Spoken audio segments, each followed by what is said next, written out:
ಶ್ರೀ ಗುರುಭ್ಯೋ ನಮಃ. ಹರಿ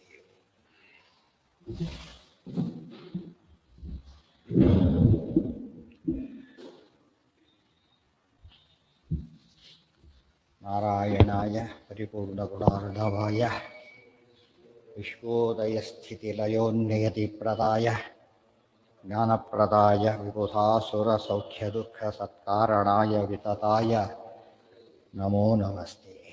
ನಾರಾಯಣಂ ಸುರಗುರುಂ ಜಗದೇಕನಾಥಂ ಭಕ್ತಪ್ರಿಯಂ ಸಕಲಲೋಕನಮಸ್ಕೃತಂ ಚ ತ್ರೈಗುಣ್ಯವರ್ಜಿತಮಜಂ ವಿಭುಮಾದ್ಯಮೀಶಂ ವಂದೇ ಭವಘ್ನಮರಾಸುರಸಿದ್ಧವಂದ್ಯಂ. ನಾರಾಯಣಂ ನಮಸ್ಕೃತ್ಯ ನರಂ ಚೈವ ನರೋತ್ತಮಂ ದೇವೀಂ ಸರಸ್ವತೀಂ ವ್ಯಾಸಂ ತತೋ ಜಯಮುದೀರಯೇ. ರಾಮಾಯ ಶಾಶ್ವತಸುವಿಸ್ತೃತಷಡ್ಗುಣಾಯ ಸರ್ವೇಶ್ವರಾಯ ಬಲವೀರ್ಯಮಹಾರ್ಣವಾಯ ನತ್ವಾಲಿರಂಘೈಷುರರ್ಣವಮುತ್ಪಪಾತ ನಿಷ್ಪೀಡ್ಯತಂ ಗಿರಿವರಂ ಪವನಸ್ಯ ಸೂನುಃ.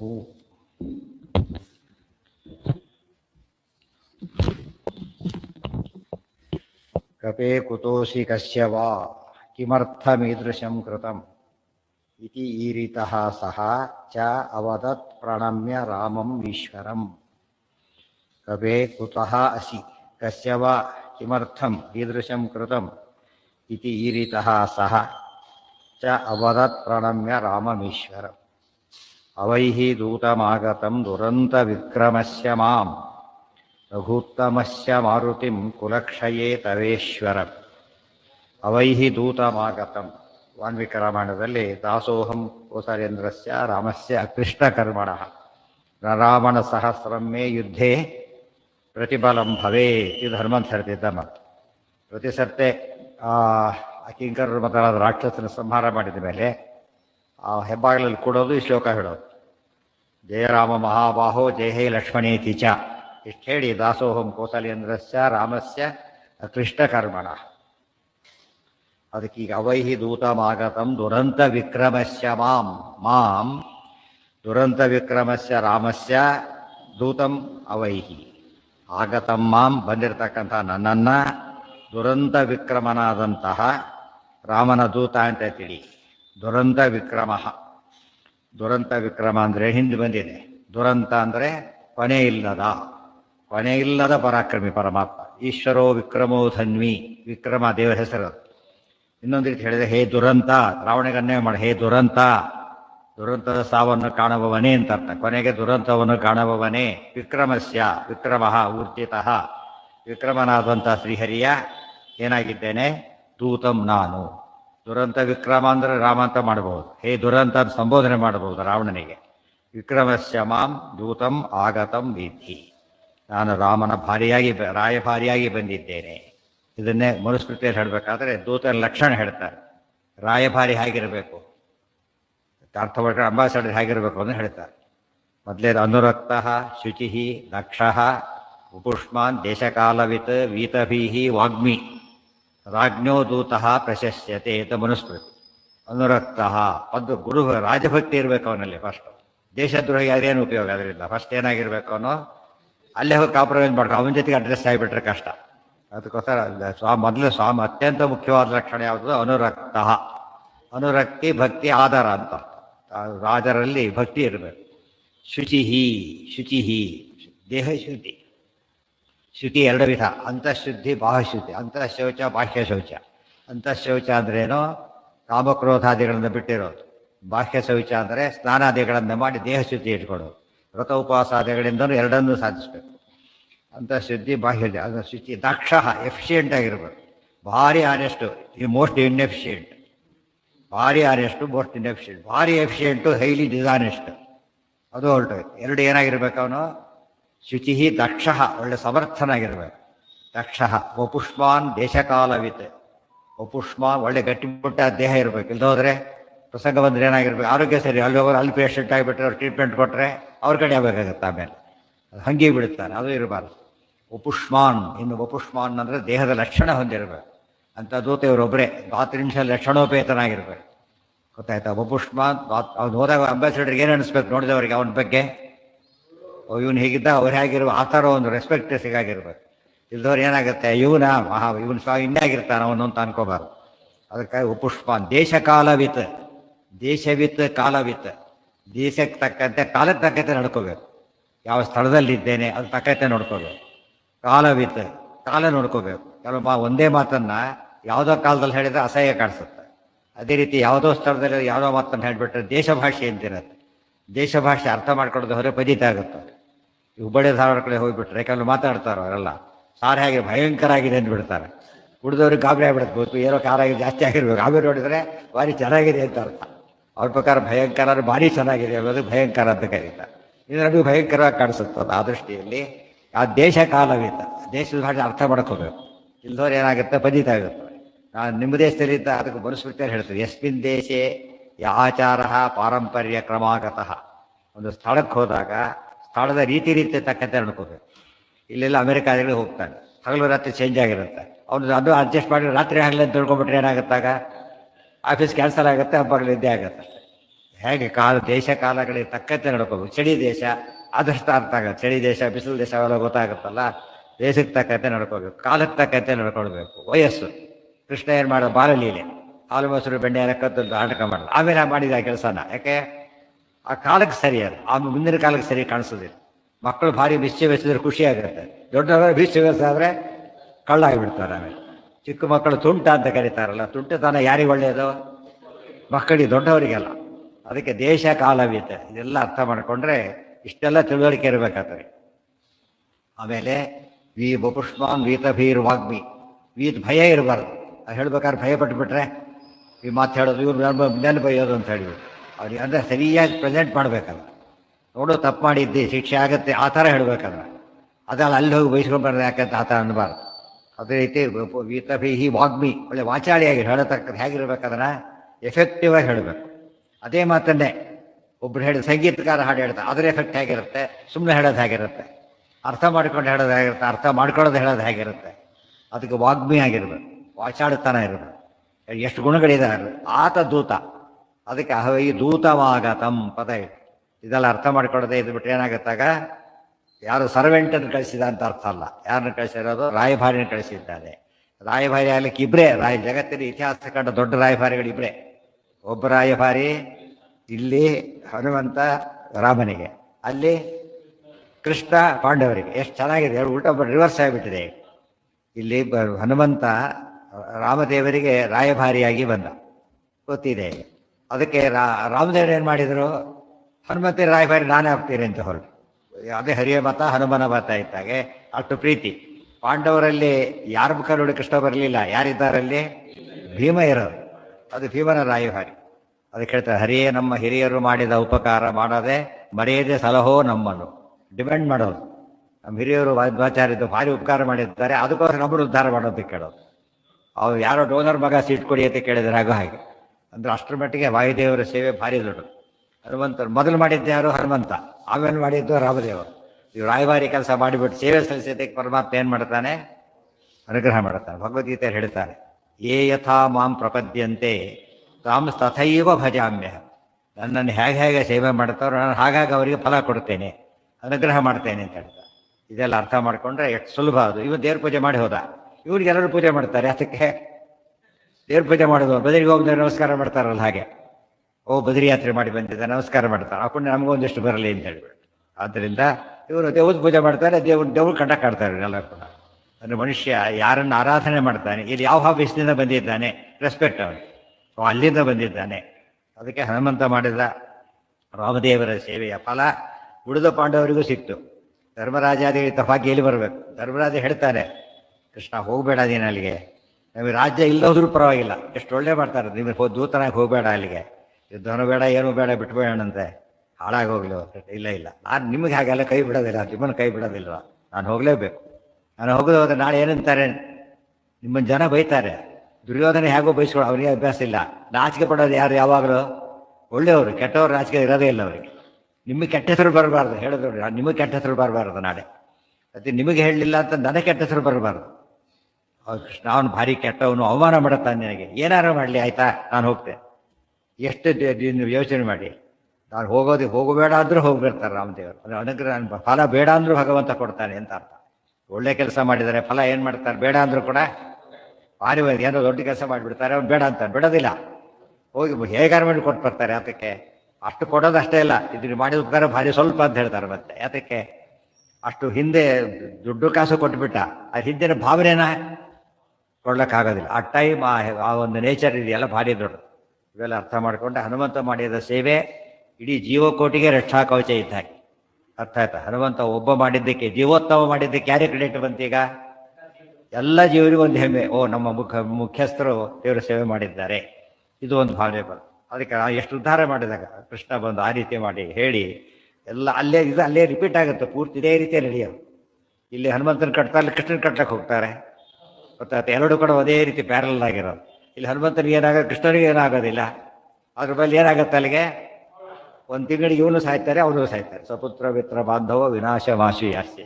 ಎಲ್ಲ ಅರ್ಥ ಮಾಡ್ಕೊಂಡ್ಬಿಟ್ರೆ ಇವೆಲ್ಲ ಪೂರ್ತಿ ಮಾಧ್ವರ ಕಥೆಗಳಿವೆಲ್ಲ, ವೈಷ್ಣವರ ಕಥೆ ಇದೆ. ಸುಂದರ ರಾಮಾಯಣ ಅಂದರೆ ಎಲ್ಲರೂ ಹೋಗ್ತಾರೆ ದೇಶದವರು, ವಿದೇಶಗಳಲ್ಲೂ ರಾಮಾಯಣ ಪ್ರಸಿದ್ಧ. ಎಷ್ಟೋ ಕಡೆ ನಮ್ಮ ಜನ ಹೆದರ್ತಾರೆ, ಅಲ್ಲೆಲ್ಲ ಲಾಂಛನ ಹಾಕ್ತಾರೆ ಅವ್ರು, ಗೊತ್ತಾಯ್ತಾ? ಲಾಂಛನ ಹಾಕ್ತಾರೆ. ಅಷ್ಟರ ಮಟ್ಟಿಗೆ ಬೇರೆ ದೇಶಗಳಲ್ಲಿ ರಾಮದೇವರ ಬಗ್ಗೆ, ಹನುಮಂತನ ಬಗ್ಗೆ ಇದೆ. ಹನುಮಂತನ ಗುಡಿ ನಮ್ಮಲ್ಲಿರೋದು ಅಷ್ಟೇ ಅಲ್ಲ, ವಿದೇಶಗಳಲ್ಲೂ ಹನುಮಂತನ ದೇವಸ್ಥಾನಗಳಿವೆ. ಅಂದರೆ ಇಂಥ ಇದ್ರಲ್ಲಿ ಬಂದಿರೋ ಕಥೆ ಏನು? ಹರಿಸರ್ವತ್ವತ್ತು ಆಯುಜೀವತ್ವತ್ತು. ಒಂದು ಆಚಾರ್ಯ ಹೇಳಿದ ಸಿದ್ಧಾಂತ ಎಂಥದ್ದದು? ಇಡೀ ಜಗತ್ತಿನಲ್ಲೇ ಇದ್ದಂಥ ಸಿದ್ಧಾಂತ. ಇವತ್ತಿನ ಜನ ಗೊತ್ತಿಲ್ಲ, ಮಾಧ್ವರಿಗೆ ಗೊತ್ತಿಲ್ಲ, ಅಷ್ಟರ ಮಟ್ಟಿಗೆ ಜನ ತಿಳ್ಕೊಂಡ್ರೆ ಇದಿಷ್ಟು ಸತ್ಯವಾದ ಮಾತುಗಳು. ದುರಂತ ವಿಕ್ರಮಸ್ಯ ಮಾಂ ರಘುತ್ತಮಸ್ಯ ಮಾರುತಿಂ, ನಾನು ದುರಂತ ವಿಕ್ರಮಸ್ಯ ರಘುತ್ತಮಸ್ಯ ದೂತಂ ಮಾಮವೈಹಿ. ಮಾರುತಿ ನಾನು ಯಾರು? ಅಪ್ಪ ಯಾರು? ಮರುತ್ ವಾಯುದೇವರ ಮಗ ನಾನು, ವಾಯುದೇವರೇ. ಮಾರುತಿಂ ಕುಲಕ್ಷಯೇ ತವೇಶ್ವರಂ. ಓ ನೀನು ದೂತನ ಅಂತ ಕೇಳಿದರೆ, ನೀನು ರಾಯಭಾರಿ ಅಂತ ಕೇಳಿದರೆ, ರಾಮನಿಗೆ ದಾಸ, ರಾಮನಿಗೆ ದೂತ, ರಾಮನಿಗೆ ಎಲ್ಲ ನಾನು. ಆದರೆ ನಿನಗೆ ಮಾತ್ರ ತವ ಕುಲಕ್ಷಯೇ ತವೆ, ಒಬ್ಬನಲ್ಲ, ನೀನು ವಂಶ ನಿರ್ವಂಶ ಮಾಡ್ತೀನಿ ಅಂತ ಹೇಳಿದ. ಅಷ್ಟು ಶಕ್ತಿ ನನಗಿದೆ. ದೂತ ಅಂತಷ್ಟು ಡೌನ್ ಒಂದು ಬಾಳ, ಅವ್ರು ದೊಡ್ಡವರಿಗೆ ದಾಸ, ನಿನಗೆಲ್ಲ ಅಲ್ಲ ನಾನು ಅಂತ ಹೇಳ್ತಾ. ವಾಲ್ಮೀಕಿ ರಾಮಾಯಣದಲ್ಲೇ ಬರುತ್ತೆ, ನರಾವಣ ಸಹಸ್ರಮ್ಮೆ ಯುದ್ಧೇ ಪ್ರತಿಫಲಂ ಭವೇ. ನೀವು ಒಬ್ಬನಲ್ಲ, ಸಾವಿರ ರಾವಣ ಬಂದರೂ ಕೂಡ ನನಗೇನು ಲೆಕ್ಕ ಇಲ್ಲ ಅಂತ ಹೇಳ್ತಾರೆ. ನಿಜ, ಜೀವತ್ವ ಮತ್ತು ಎಷ್ಟು ದೊಡ್ಡದವ್ರದ್ದು. ಇವತ್ತು ಎಷ್ಟೇರಿಗೆ ಬ್ರಹ್ಮದೇವರು ವರ ಕೊಟ್ಟಿದ್ದಾರೆ, ಭಾವಿ ಬ್ರಹ್ಮ ಇವರು. ಯಾರು ದೊಡ್ಡವರಾದ್ರೆ ಈಗ ಇವರೇ ತಾನೆ. ಆದ್ದರಿಂದ ನೀವು ಒಬ್ಬನೇ ಅಲ್ಲ, ಸಾವಿರಾರು ರಾವಣರು ಬಂದರೂ ಕೂಡ ನನ್ನ ಬಂದು ಏನೂ ಅಲ್ಲ. ಈ ಕಡೆ ವಿನಯ ಇದೆ, ಈ ಕಡೆಗೆ ವಿಶ್ವಾಸ ಇದೆ, ಎರಡಿರಬೇಕು. ಬರೀ ವಿನಯ ಇದ್ಬಿಟ್ರೆ ದೈನ್ಯ ಆಗಿಬಿಡುತ್ತೆ. ವಿಶ್ವಾಸ ಇರಬೇಕು. ನನ್ನ ಬಗ್ಗೆ ಟೀಕಾರ ಎಷ್ಟು ವಿಶ್ವಾಸ ಇದೆ. ಪರಮಾನ್ಯಾಸ್ಮಃ, ನಾನು ಭಾರಿ ಗೌರವಿಸ್ತಾರೆ, ಎಷ್ಟು ವಿಶ್ವಾಸ ಇದೆ. ವಿನಯ ದಶಬ್ದಾಬ್ಧವು ಗಾಢಾಹ. ಆದರೆ ನಾನು ದೊಡ್ಡವನಲ್ಲ, ನಾನು ದೊಡ್ಡವರ ಕರುಣೆ ನನ್ನ ಮೇಲಿದೆ ಅಂತ ಹೇಳ್ತಾರೆ. ವಿಶ್ವಾಸ ಬಂದು ವಿನಯ ಇದ್ದರೆ ಭಾರಿ ಗ್ರೇಟ್. ಅದಿಲ್ಲದೆ ಹೋಗ್ಬಿಟ್ರೆ ಏನಾಗುತ್ತೆ, ದೈನ್ಯ ಅಂತ ಕರೀತಾರೆ. ಭಿಕ್ಷುಕರು ಬಂದು ಮಾಡ್ತಾರೆ, ಕೇಳಿದರೆ ಮಾತಾಯಿ ಯಾಕೆ ಕೇಳಿದ್ರೆ ಅಂತಾರೆ, ಕಾಯ್ತಾನೆ. ಯಾತಕ್ಕೆ? ನೀವು ಬೇರೆ ಗತಿ ಇಲ್ಲ, ದಾರಿನೇ ಇಲ್ಲ, ಕಾಯ್ಬೇಕು. ಇವ್ರಿಗೆ ಹಾಗಲ್ಲ, ವಿಶ್ವಾಸ ಇದೆ. ಸೊ ವಿಶ್ವಾಸಕ್ಕೂ ವಿನಯಕ್ಕೂ ಸಂಬಂಧ ಇದೆ, ದೈನ್ಯಕ್ಕೂ ದುರಹಂಕಾರಕ್ಕೂ ಸಂಬಂಧ ಇದೆ. ಎಂದು ದೈನ್ಯ ಕೆಲಸ ಆಗುತ್ತೆ, ದುರಹಂಕಾರ ಶುರುವಾಗುತ್ತೆ. ಇದೆಲ್ಲ ಇರಬಾರ್ದು. ಹನುಮಂತ ಅದಕ್ಕೆ ಯಾತಕ್ಕೆ ಹೇಳಿದ್ದು? ಹನುಮಂತ ಪ್ರತಿ ಮಾತುಗಳು ಹೇಗಿದೆ, ಈ ಮಾತು ಯಾರು ಹೇಳಕ್ಕೆ ಸಾಧ್ಯ ಇದೆಯಾ? ಕುಲಕ್ಷಯೇತ, ಇದನ್ನು ಕುಲ ನಾಶ ಮಾಡಿಬಿಡ್ತೇನೆ ಅಂತೇಳಿ. ಹಿಂದೆ ಯಾರಿದ್ದಾರೆ? ಯಾರೂ ಇಲ್ಲ, ಒಬ್ಬರೇ ಹೋಗಿರೋದು. ಸಪೋರ್ಟರ್ಸೇ ಇಲ್ಲ. ಫಸ್ಟ್ ಇದಕ್ಕೆ ಹೋಗ್ಬೇಕಾದ್ರೆ ಜನ ಇರ್ತಾರೆ ಕೊನೆ ಪಕ್ಷ. ಆದರೆ ಅಲ್ಲಿ ಯಾರೂ ಇಲ್ಲ. ಹೋಗಿ ವೆಪನ್ಸ್ ಬರೀ ಕೈ, ಊಟ ಆಗಿಲ್ಲ, ಉಪವಾಸ ಬೇರೆ ಜೊತೆಗೆ. ಅರ್ಥ ಆಯ್ತು? ಹಾರಿರೋದು ಎಷ್ಟು ದೂರ, ಅಷ್ಟು ದೂರ ಬಂದಿರೋದು, ಇಷ್ಟೆಲ್ಲ ಯುದ್ಧ ಮಾಡಿರೋದು ಇಷ್ಟ ಆದರೂ ಕೂಡ ಅಷ್ಟೇ ಧೈರ್ಯ, ಅಷ್ಟೇ ಇದೆ. ಒಪುಷ್ಮಾನ್ ತಡ್ಕೊಳ್ಬೇಕು. ಅದು ದೇಹದಲ್ಲಿ ಯಾರಿಗೆ ಶಕ್ತಿ ಇಲ್ಲ ಹೇಳಿ, ತಲೆಯಲ್ಲಿ ಯಾರಿಗೆ ವಿವೇಕ ಇಲ್ಲ, ಅವರಿಗಿಂತ ಮಾತಾಡಲಿಕ್ಕೆ ಬರೋದಿಲ್ಲ. ಇದು ಅರ್ಥ ಮಾಡಿಕೊಂಡ್ರೆ ಹನುಮಂತನ ಮಹಿಮೆ ಎಷ್ಟು ದೊಡ್ಡದಿದೆ. ಸರಿಯಾದ 4-6 ಜನ 10 ಜನ ತಮ್ಮವರೇ ಇದ್ದು ಮನೆಯೊಳಗೆ ಹೆಂಡತಿ ಮಕ್ಕಳ ಮುಂದೆ ದೇವ್ರು ದೊಡ್ಡವನು ಅಂತ ಹೇಳೋದಕ್ಕೆ ಬರೋದಿಲ್ಲ ಜನಗಳಿಗೆ. ಅರ್ಥ ಆಯ್ತಾ? ತಾವೇ ಕಾಂಪ್ರಮೈಸ್ ಮಾಡ್ಕೊಂಡ್ಬಿಡ್ತಾರೆ ಹೋಗಲಿ ಅಂತ. ಹನುಮಂತನ ನೋಡಿ ಕಲಿಬೇಕಾದ್ರೆ. ಅಲ್ಲಿ ಎಷ್ಟು ಜನ ಇದ್ದಾರೆ, ಒಬ್ಬರಲ್ಲ, ಕೋಟಿ ಜನ ಇದ್ದಾರೆ. ಅರ್ಜೆಂಟ್ ವಾಪಸ್ ಹೋಗ್ಬೇಕಾದ್ರೆ ಸಮುದ್ರ ಆಟ ಇದೆ, ಎಸ್ಕೇಪ್ ಆಗಿ ಹೋಗ್ಲಿಕ್ಕೆ ಅದೂ ಇಲ್ಲ, ರಾಕ್ಷಸರ ಕಾವಲಿದೆ, ಹಿಡಿತಾ? ಇಂಥದ್ರಲ್ಲಿ ಏನು ಎಷ್ಟಿಂತ ಎಲ್ಲಿದ್ರು ಅಷ್ಟೇ ಇದೆ. ಹರಿರೇವ ಪರೋ ಹರಿರೇವ ಗುರುಹು. ಆಗ ಆಚಾರ್ಯ ವಿಷಯ, ಹನುಮಂತನ ವಿಷಯ ಗೊತ್ತಾದರೆ ಆ ರೀತಿ ಇದ್ದಿದ್ದಕ್ಕೆ ರಾಮಕೃಷ್ಣ ಅನುಗ್ರಹ ಮಾಡಿ. ಯಾರು ತಾವು ನಮಗೆಲ್ಲ ತುಂಬ ಜನ ಗೊತ್ತಿಲ್ಲ, ನಮ್ಮಷ್ಟೇ ಆಚಾರ ಮಾಡ್ಕೊಂಡ್ಬಿಟ್ರೆ ಸಾಕು ಜನ ತಿಳ್ಕೊಂಡ್ಬಿಟ್ಟಿದ್ದಾರೆ. ತಪ್ಪದು. ಹೆಡ್ ಆಫ್ ದಿ ಫ್ಯಾಮಿಲಿ ನೀನು, ಅದಕ್ಕೆ ಏನು ಮಾಡಬೇಕಾಗ ಆಗಿರಲೇಬೇಕು, ಬೇರೆ ದಾರಿನೇ ಇಲ್ಲ. ಆಫೀಸರ್ ಇಷ್ಟ ಇರಲಿ ಬಿಡಲಿ, ಕೆಲಸ ಮಾಡೋದಿಲ್ಲದ ಬಿಟ್ಟು ರಿಸೈನ್ ಅಂತಾರಲ್ಲ, ಹಾಗೆ ಬಿಟ್ಟು ಹೋಗ್ಬೇಕಷ್ಟೇ. ಅದಕ್ಕೆ ಅಂಗರಾಜ ಏನು ಮಾಡಿದ, ರಾತ್ರಿ ಮನೆ ಬಿಟ್ಟು ಹೋಗ್ಬಿಟ್ಟಾತ. ನನ್ನ ಮಾತು ಕೇಳೋದಿಲ್ಲ ಮಕ್ಕಳು ಅಂತೇಳಿ. ದುಮಯ್ಯನ ಕೇಳ್ತಿದ್ದಿಲ್ಲಲ್ಲ, ಬಿಟ್ಟು ಹೋಗ್ಬೇಕು. ಅದು ಜವಾಬ್ದಾರಿ ಇದೆ ನಮಗೆ, ನಾವು ತಿಳ್ಕೊಂಡೇ ಇಲ್ಲ ಅದನ್ನು. ನಮ್ಮ ಜವಾಬ್ದಾರಿ ಇಷ್ಟು ಗೊತ್ತು, ಮಕ್ಕಳು ಓದಿಸ್ಬೇಕು, ಕೆಲಸ ಕೊಡಿಸಿ ಆರಾಮಿಗೆ ಮುಗಿದೋಯ್ತು, ಸಾಲದು. ಅದೇ ಏನಾಯ್ತು ಅಲ್ಲಿಗೆ? ಜಸ್ಟ್ ಒಂದು ಶುರುವಾದಾಗ ಲೆಕ್ಕ ಕೆಲಸ ಅಷ್ಟೇ. ಸುಧಾಮಂಗಳಾದ್ರೆ ಏನರ್ಥ? ಇನ್ಮೇಲೆ ಓದ್ಲಿಕ್ಕೆ ಅರ್ಹತೆ ಬಂತು ಅಂತ ಅರ್ಥ. ಈಗ ಓದಿದ್ದಲ್ಲ, ಇನ್ಮೇಲೆ ಓದಬಹುದು ತಾನು. ಈಸ್ ಎಲಿಜಿಬಲ್ ಟು MA ಅಂತ ಅಷ್ಟೇ, ಯಾವ ತರ ಪಾಠ ಮಾಡಬಹುದು ಅನ್ನೇನು ಅರ್ಥ? ಯಾವ ಟೆಕ್ಸ್ಟ್ ಅರ್ಥ ಆಗುತ್ತೆ ಅವನಿಗೆ ಅಂತ ಅರ್ಥ. ಗೊತ್ತಾಯ್ತಾ? ಮುಗೀತು ಅಲ್ಲ, ಓದು ಶುರುವಾಯ್ತು. ಸೊ ಮಕ್ಕಳಿಗೆ ಕೆಲಸಕ್ಕೆ ಸೇರಿ ಇದಾಯ್ತು, ಮುಂದೆ ಅವ್ರೀಗ ಏನು ಮಾಡ್ಬೇಕು? ಅವ್ರಿಗೆ ಮುಂದೆ ಈಗ ಒಂದು ವಯಸ್ಸು ಬಂತು, ಇನ್ನು ಅವ್ರ ಜವಾಬ್ದಾರಿ ಇದೆ ಅಂತ ಅರ್ಥ. ಬರೀ ಹಣಕಾಸಿನ ಜವಾಬ್ದಾರಿ ಜಸ್ಟ್ 50-50 ಕೂಡ ಅಲ್ಲ, ಬಿಲೋ 50. ಇದು ಕಲ್ಚರ್ ಇದೆಯಲ್ಲ, ಕಲ್ಚರು ಸಿದ್ಧಾಂತ ಹೇಳಿಕೊಡೋದು ಭಾರಿ ದೊಡ್ಡ. ಅದನ್ನೆಲ್ಲ ತಿಳಿಸ್ತಾರೆ ಹನುಮಂತ. ರಘುತ್ತಮಸ್ಯ ಮಾರುತಿಂ ಕುಲಕ್ಷಯೇ ತವ ಈಶ್ವರ. ಈಶ್ವರ ಅಂದ್ರೇನು? ಸಮರ್ಥ. ಇದು ಪದ ಕಂಪೇರ್ ಮಾಡಿ. ದೂತ, ಈಶ್ವರ. ರಾಮನಿಗೆ ದೂತ, ನಿನಗೆ ನಾನು ಈಶ್ವರ. ಗೊತ್ತಾಯ್ತಾ? ನಿನಗೆ ನಾನು ಈಶ್ವರ, ರಾಮನಿಗೆ ದೂತ. ಎಷ್ಟು ಡಿಫರೆನ್ಸ್ ಇಲ್ಲ ಅದಕ್ಕೆ. ಅವ್ರ ಮಾತಿಗೆ ನಿಮ್ಮ ಮಾತು ನಾನೇ ಕೇಳ್ತೀನಿ ಅಂತ ಹೇಳಿದ್ರೆ ಡಿಪಾರ್ಟ್ಮೆಂಟ್ನವರು, ಅವರೇ ನಿಮ್ಮನ್ನ ಬೀಗ ನಾಳೆ ಆಗಲ್ಲ, ಬರಲ್ಲ, ನಾಳೆ ಬರಲ್ಲ, ಇವತ್ತು ಬಂದಿರಿ ಹೇಳಿ ಸರ್ ಎದುರು ಹೋಗ್ತೀರಿ ಅಂತ ಹೇಳ್ತಾರೆ. ನೀವು ಹೇಳಿದಾಗೆಲ್ಲ ಬರ್ಲಿಕ್ಕಾಗಲ್ಲ ಅಂತ ಹೇಳ್ತಾರೆ. ಇವತ್ತು ಅವ್ರು ಕಳಿಸಿದಾರೆ ಬಂದಿದ್ದೇನೆ ಅಷ್ಟೇ. ಈ ಜವಾಬ್ದಾರಿಯಿಂದ ಮಾತಾಡಬೇಕಾದ್ರೆ ದೂತ, ಈಶ್ವರ ಎಷ್ಟು ಕ್ವಾಲಿಟಿ, ಅದು ಆಪೋಸಿಟ್ ಪದಗಳು. ರಾಮನಿಗೆ ದೂತ, ನಿನಗೆ ನಾನು ಈಶ್ವರ. ಬರೀ ನಿನಗಲ್ಲ, ನಿನಗೆ ವಂಶ ನಾಶ ಮಾಡಲ್ಲ ಈಶ್ವರ. ನಚೇತ್ ಪ್ರದಾಸ್ಯಸಿ ತ್ವರನ್ ರಘುತ್ತಮ ಪ್ರಿಯಾಂ ತದಾ ಸಪುತ್ರ ಬಿತ್ರ. ಇಲ್ಲಿ ಈಶ್ವರ ಅಂತ ಹೇಳಿದ್ರು, ಅಲ್ಲಿ ಈಶ್ವರ ದೇವನ್ನ ಏನ್ ಮಾಡಿದ್ರು? ಈಶ್ವರ ದೇವನ ಕಥೆ ಗೊತ್ತಲ್ಲ? ಈಶ್ವರ ದೇವನ ಕಥೆ ಮದುವೆ ನೆನಪಿದೆಯಲ್ಲ? ಇಡೀ ದಿವಸದಾಗಿ ಮಾಡಿದರು ಈಶ್ವರ. ಮತ್ತೆ ಅದು ಆಗಿದ್ದಾರೆ ಎಚ್ಚರ ಇಲ್ಲ, ಆಗಿದ್ದಾರೆ ಬಿಷಡ್ ಹಾಕಿದ್ರು ಅಷ್ಟು ಕೆಲಸ ಮಾಡ್ಲಿಕ್ಕಿಲ್ಲ. ಮತ್ತೆ ಅದು ಇಡೀ ದಿವಸ ಆಗಿದ್ದ ಗೊತ್ತಿರು, ಟಕ ಟಕ ಟಕ ಮಿಕ್ಸರ್ ಕೆಲಸ ಮಾಡ್ತಾ ಗೊತ್ತಿರ್ತಾರೆ. ಇದು ವಾಯುದೇವರ ಶಕ್ತಿ. ಈಶ್ವರ ಸಮರ್ಥ. ನಚೇತ್ ಪ್ರದಾಸ್ಯಸಿ ತ್ವರನ್ ರಘುತ್ತಮ ಪ್ರಿಯಾಂ ತದಾ ಸಪುತ್ರ ಮಿತ್ರ ಬಾಂಧವ ವಿನಾಶಮಾಶು ಯಾಸ್ಯಸಿ. ನಾ ಚೇತ್ ಪ್ರದಾಸ್ಯಸಿ ತ್ವರನ್ ರಘುತ್ತಮ ಪ್ರಿಯಾಂ ತದಾ ಸಪುತ್ರ ಮಿತ್ರ ಬಾಂಧವ ವಿನಾಶಂ ಆಶು ಯಾಸ್ಯಸಿ. ನೀನು ರಘುತ್ತಮ ಪ್ರಿಯಾಂ, ರಘುತ್ತಮ ಪ್ರಿಯಾಂ ಸೀತಾಂ ಅಂತ ಅರ್ಥ. ರಘುತ್ತಮ ಪ್ರಿಯಾಂ ಅದು ಆಕೃತಿಗೆ ಹೌದು, ಸೀತಾಗೂ ಹೌದು. ಇದು ರಾವಣನಿಗೆ ಗೊತ್ತಿರೋದು ರಘುತ್ತಮ ಪ್ರಿಯ ಅಂತಲೇ ತಿಳ್ಕೊಂಡಿರೋದು ಅವನು. ಅದಕ್ಕೋಸ್ಕರ ರಘುತ್ತಮ ಪ್ರಿಯಾಂ, ರಾಮನ ಪತ್ನಿಯನ್ನ ತ್ವರನ್ ಪ್ರದಾಸ್ಯಸಿ ಕೊಡಬೇಕು, ಬೇಗ ಕೊಡಬೇಕು, ತಡ ಇಲ್ಲ, ಟೈಮ್ ಬೌಂಡ್ ಇಲ್ಲ, ಈಗಲೇ ಕೊಡಬೇಕು, ತಕ್ಷಣ ಕೊಡಬೇಕು. ನಚೇತ್ ಕೊಡದೆ ಹೋದರೆ ತ್ವರನ್ ರಘುತ್ತಮ ಪ್ರಿಯಾಂ ತ್ವಂ ನಚೇತ್ ಪ್ರದಾಸ್ಯಸಿ ತದಾ ಏನಾಗುತ್ತೆ ಗೊತ್ತಾಗ? ಸಪುತ್ರ ಮಿತ್ರ ಬಾಂಧವೋ ವಿನಾಶಮಾಶು ಯಾಸ್ಯಸಿ. ಸಪುತ್ರ ಮಿತ್ರ ಬಾಂಧವ ಅಂದರೆ ದುಷ್ಟರು ಯಾವಾಗ ಒಬ್ಬರೇ ಸಾಯ್ತಿಲ್ಲ. ಯಾಕೆ ಸಾಯ್ತಾರೆ ಅವರು? ಸಕುಟುಂಬ ಸಪರಿವಾರವಾಗಿ ಸಾಯ್ತಾರೆ. ಗೊತ್ತಾಯ್ತಾ? ಅದು ಅರ್ಥ ಮಾಡಿಕೊಂಡ್ರೆ ತುಂಬ ಜನಕ್ಕೆ ಏನೂ ಆಗಿಲ್ಲ ಅಂತ ತಿಳ್ಕೊಂಡಿರ್ತಾರೆ. ಏನೂ ಆಗಿಲ್ಲಲ್ಲ, ಎಲ್ಲರಿಗಾಗಿ ಕೊನೆಗೆ ಮನೆಗಾಗುತ್ತೆ. ಹೇಳಿಲ್ಲ ಸಿನಿಮಾ ನಾಟಕದಲ್ಲೂ ವಿಲನ್ ಸಾಯೋರು ಯಾವಾಗ? ಕೊನೆಗೆ, ಮೊದಲಲ್ಲ. ಅದು ಶಾಸ್ತ್ರ. ಕೆಟ್ಟವನಿಗೆ ಕೊನೆಗೆ ನಾಶ. ಯಾತಕ್ಕೆ ಗೊತ್ತಾ? ಆ ಜನಗಳ ಸಾವನ್ನು ನೋಡಿ ಸಾಯ್ತಾರೆ. ನಿಶಮ್ಯ ಶೋಕ ತಾಪಿತಃ. ತನ್ನ ಸಾವಿಗಿಂತ ಯಾರು ಸಾವು ದುಃಖ ಕೊಡುತ್ತೆ ಅವರಿಗೆ? ಬೇರೆಯವರೇ. ಮಕ್ಕಳ ಸಾವು ನೋಡಿ ಸಾಯ್ತಾರೆ. ದುರ್ಯೋಧನ ಮಕ್ಕಳ ಸಾವು ನೋಡಿ ಸಾಯ್ತಾರೆ. ಆದ್ದರಿಂದ ಅದು ದುಃಖ ಹೆಚ್ಚು ನೋವು ಅನುಭವಿಸ್ತಾರೆ ನಾವು. ಮೇಲೆ ಕೆತ್ತಿದಷ್ಟು ಏನರ್ಥ? ಜೋರ ಕೆಳಗೆ ಬಿಡ್ತಾರೆ ಅಂತ. ಅಯೋಗ್ಯರು ಮೊದಲು ಭಾರಿ ಮೇಲೆ ಹೋಗಿಬಿಡ್ತಾರೆ, ಕೊನೆಗೆ ದಪ್ಪ ಒಂದು ಪೀಸ್ ಆಗಿಬಿಡ್ತಾರೆ. ಅದರಿಂದ ಅದನ್ನೇನು ತಿಳ್ಕೊಂಡ್ಬಿಡ್ತಾರೆ ಅವರು? ಎಷ್ಟು ಮೇಲೆ ಹೋಗ್ತಿದ್ದೆ ತಿಳ್ಕೊಂಡ್ಬಿಟ್ಟಿದ್ರು. ಬೀಳೋದು ನೋಡಿಲ್ಲ ಅವ್ರೀಗ. ಎಷ್ಟು ಮೇಲೆ ಹೋಗ್ತೀವೋ ಅಷ್ಟು ಎಚ್ಚರ ಇರಬೇಕು. ಮೇಲೆ ಹೋದ್ರೆ ತಪ್ಪಲ್ಲ, ಪ್ರೊವೈಡೆಡ್ ಏನಿರಬೇಕು? ಬೀಳದಂತೆ ಕಂಟ್ರೋಲ್ ಇರಬೇಕು. ಸುಮ್ಮನೆ ಬೇರೆ ಬಿದ್ದು ಹೋಗ್ಬಿಡ್ತಾರೆ. ಇದು ಅರ್ಥ ಮಾಡಿಕೊಂಡ್ರೆ ನೀನು ಇಷ್ಟು ಹಾಳಾಗ್ತೀಯ. ಎಷ್ಟು ಒಂದೊಂದಿಗೆ ಎಷ್ಟು ಕುಲಕ್ಷಯೇತವೇಶ್ವರಂ ನಾಶ ಹೋಗ್ತೀಯ. ನನ್ನ ಯಾರು ನಾಶ ಮಾಡ್ತಾರೆ? ಪ್ರಶ್ನೆ ಕೇಳಬಹುದು. ಸಾ ಪುತ್ರ, ಸಾ ಮಿತ್ರ, ಸಾ ಬಾಂಧವ. ನಮಗೆ ಮದುವೆ ಇನ್ವಿಟೇಷನ್ ಗೊತ್ತಿರ್ತಾರೆ, ಸಕುಟುಂಬ ಸುಪರಿವಾರರಾಗಿ ಬರಬೇಕು ಅಂತ ಕೇಳಿರ್ತಾನಲ್ಲ, ಅಷ್ಟು ಕೇಳಿರ್ತಾನಷ್ಟೇ. ಆದರೆ ಒಳ್ಳೆಯದಕ್ಕೂ ಕೂಡ ಏನಾಗುತ್ತೆ? ಸಕುಟುಂಬ ಸಪರಿವಾರ ಉದ್ಧಾರ ಆಗ್ತಾರೆ. ನಾಶವಾದರೆ ಸಕುಟುಂಬ ಸಪರಿವಾರ ನಾಶವಾಗ್ತಾರೆ. ಸಪುತ್ರ ಮಿತ್ರ ಬಾಂಧವ, ಸಪುತ್ರನಾಗಿ ಸಮಿತ್ರನಾಗಿ ಸಬಾಂಧವನಾಗಿ, ಪುತ್ರಾಶ್ಚ ಮಿತ್ರಾಣಿ ಚ ಬಾಂಧವಾಶ್ಚ, ಅವರೆಲ್ಲ ಕೂಡ ಸಮೇತ, ಅವರಿಂದ ಸಮೇತನಾಗಿ ನೀನು ಸಾಯ್ತಿ. ಯಾರು ಕೊಲ್ತಾರೆ ನಿನ್ನ? ವಿನಾ. ವಿ ಅಂದರೆ ವಿಷ್ಣು. ವಿನಾ ವಿಷ್ಣುನಾ, ಆ ವಿಷ್ಣುವಾದ ರಾಮನಿಂದ. ರಾಮ ಯಾರು ಅಂತ ಹೇಳಿಕೊಟ್ಟಾಗಾಯ್ತು. ಈಗ ಯಾರೋ ಒಬ್ಬ ರಾಜಕುಮಾರ ಅಲ್ಲ, ಯಾರಾತ? ವಿಷ್ಣು ಆತ. ಆತನಿಂದ ಸಾಯ್ತೀನಿ. ಅದು ಗುಡ್ದವ್ರು ಏನು ಹೇಳಬೇಕು? ನಮ್ಮ ಕೈಲಾಗೋದಿಲ್ಲ, ದೇವ್ರು ನೋಡ್ಕೊತಾನೆ ಅಂತ ಹೇಳೋದಿಲ್ಲ. ಅದೇ ಉತ್ತರ. ದೇವ್ರು ನೋಡ್ಕೊತಾನೆ ಒಂದು ಕೈ ನಿಮ್ಮನ್ನು. ನಮ್ಮ ಕೈಯಲ್ಲಿ ಎಸ್ಕೇಪ್ ಆಗಿರ್ಬೋದು, ನೀನು ಯಾರ ಕೈಯಲ್ಲಿ ಎಸ್ಕೇಪ್ ಆಗೋದಿಲ್ಲ. ನಮ್ಮ ಕಾನೂನು ಮೇಲೆ ನಂಬಿಕೆ ಇದೆ, ಕಾನೂನು ಮಾಡೋದು ಸರ್ಕಾರ. ಇವತ್ತು ಧರ್ಮ ಮೇಲೆ ನಂಬಿಕೆ ಇದೆ, ಧರ್ಮ ಮಾಡೋದು ಯಾರು? ಪರಮಾತ್ಮ. ಆದ್ದರಿಂದ ಕಾನೂನು ಯಾತಕ್ಕೆ ಪಾಲನೆ ಮಾಡಬೇಕು? ಸರ್ಕಾರಕ್ಕೆ ಗೌರವ. ಧರ್ಮ ಯಾತಕ್ಕೆ ಪಾಲನೆ ಮಾಡಬೇಕು? ದೇವರಿಗೆ ಗೌರವ.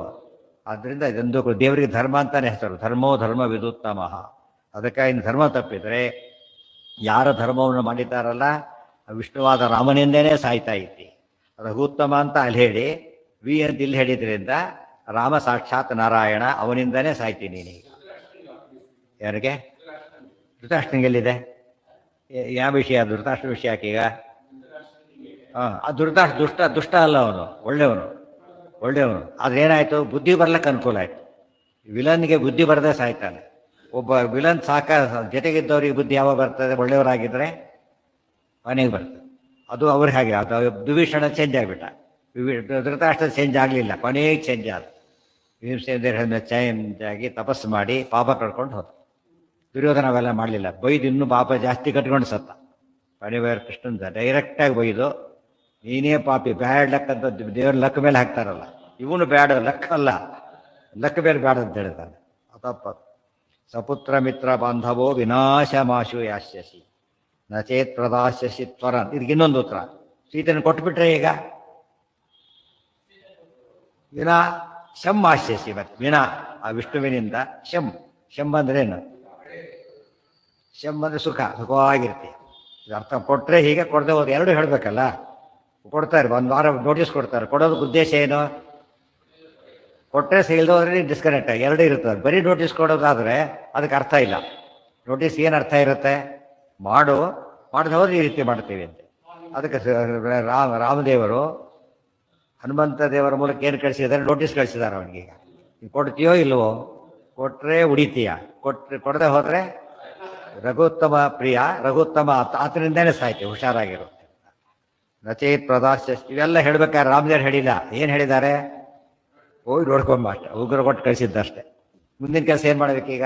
GPA ಕೊಟ್ಟಿರ್ತಾರೆ, GPA ಕೊಟ್ಟು ಅವ್ರು ಏನು ಮಾಡ್ಬೇಕು? ತಗೊಂಡವನು ಮಾತು ಬಿಡಿ ಕೇಳೋಕ್ಕೆ ಹೋಗ್ಬಾರ್ದು. ಯಾತಕ್ಕೆ?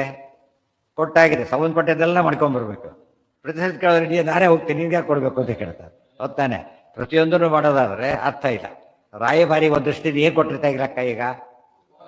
Power of attorney. ನಮ್ಮ ದೇಶದವ್ರು ಬೇರೆ ದೇಶಕ್ಕೆ ಹೋಗ್ತಾರೆ, ಅವ್ರು ಇಲ್ಲಿ ಬರ್ತಾರೆ, ಅಗ್ರಿಮೆಂಟ್ ಆಗುತ್ತೆ. ಏನರ್ಥ ಅದಕ್ಕೆ?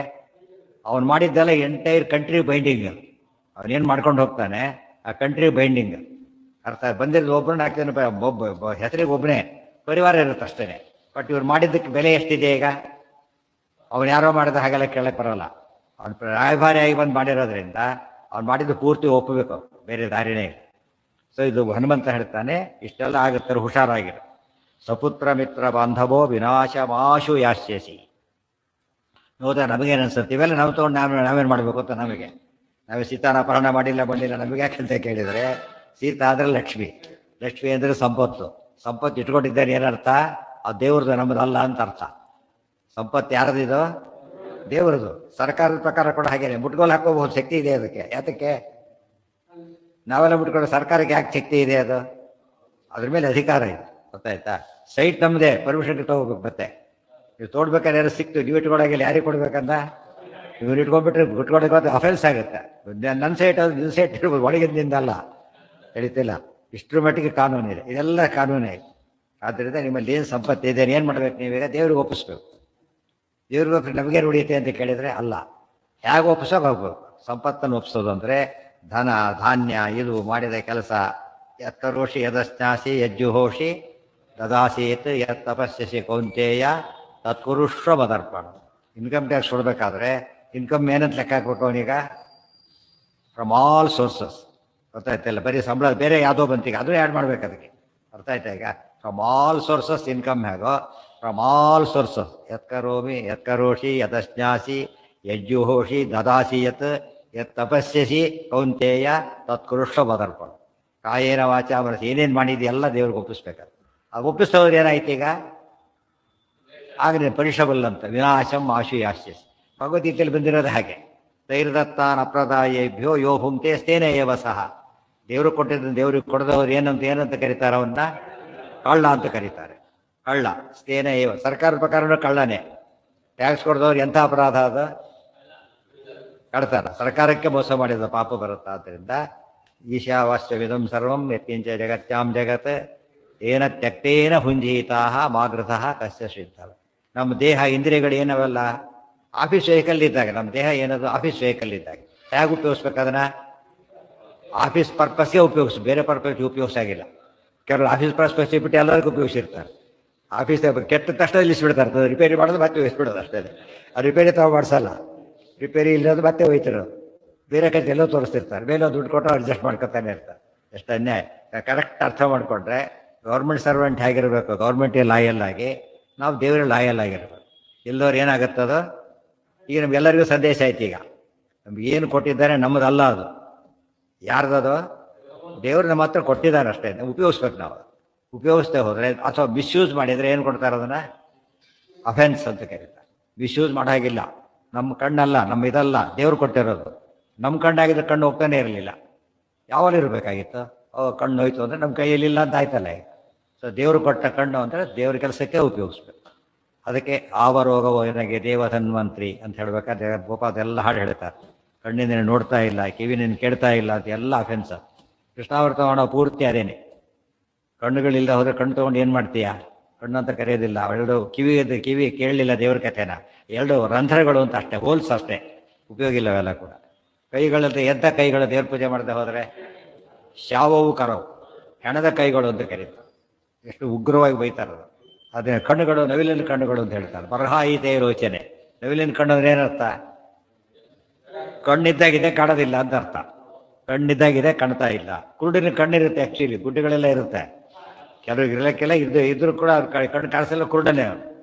ಗುಡ್ಡೆ ಇದ್ದ ಮಾತ್ರಕ್ಕೆ ಕಣ್ಣುಗುಡ್ಡೆಗಳಿದ್ರೆ ಕಣ್ಣಿರೋ ಅಂತ ಕರೆಯೋದಿಲ್ಲ. ಅಂದ್ರೆ ಕಣ್ಣುಗುಡ್ಡೆ ಬೇರೆ, ಕಣ್ಣು ಅಂತ ಬೇರೆ ಅಂತ ಗೊತ್ತಾಯ್ತಲ್ಲ. ಆಗ ನರ್ವ್ ಅಂತ ಶುರು ಮಾಡ್ತಾನೆ. ನರ್ವ್ ಬೇರೆ ಮತ್ತೆ ಇದು ಬೇರೆ, ದೇವತೆಗಳು ಬೇರೆ.